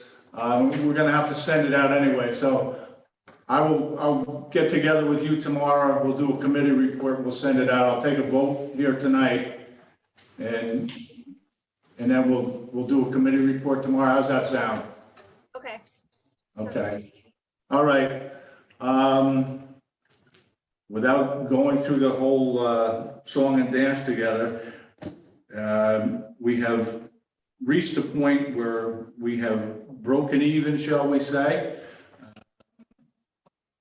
So at this point, I will take a motion to accept. Motion. Second? Second, all in favor? Anyone opposed to this? Thank you for not opposing it. Okay, Mandy, I'll call you tomorrow. You guys will get this in the mail for your virtual signature. Thank you, everybody. Once again, we are at the end here. I want to thank everybody. This is, I'm feeling good that this, we're getting out of here before 10 o'clock. I feel really good about this. But anyway, this has been one of the tougher ones, I will tell you that. And I'm sure Rita will concur. You know, this seemed a little more stressful than usual. Yeah. So I don't know if that's good or bad. Well, we had more applications than usual and a bigger ask than usual. Yeah, I was gonna say, some of these asks were really, really high. I mean, you know, a couple of these were, you know, half of what we have, you know, so. Yeah, I mean, we usually get around, what would you say, Mandy, like 250,000 in an ask in a year, and this is 400,000. Yeah, that kind of makes it tough, and I think that's why there's so many zeros on here, because we really had to make some hard choices, but I want to thank everybody. I mean, this is, I really appreciate you guys being here. This was an incredible amount of feedback from everybody. I appreciate that because this is everybody's business here. And unfortunately, you know, Rita knows we've been in these where some people just kind of sit and, you know, they don't give us any input or any opinions. And, you know, it puts the weight on those few that are willing to step up. And I didn't see that tonight. I think everybody was contributing equally, and I really appreciate that. And not just from the committee, everybody that was online here was good. Corinne, thank you. I mean, you always give us really good input. So thanks again. Mandy, Amy, good job with the program. You guys do great. You know, this is good. So now we sit back and wait and hear what the mayor has to say about this. So we'll see what happens. I have a feeling we'll be talking before long. So anyway, everybody have a good night. Motion to adjourn. Motion. Second. Anybody opposed? No. All right, thank you. We are adjourned. Thank you, Steve. Thank you, Steve, for your guidance. Guys. Thank you. Good night, guys. Good night. All right, good night.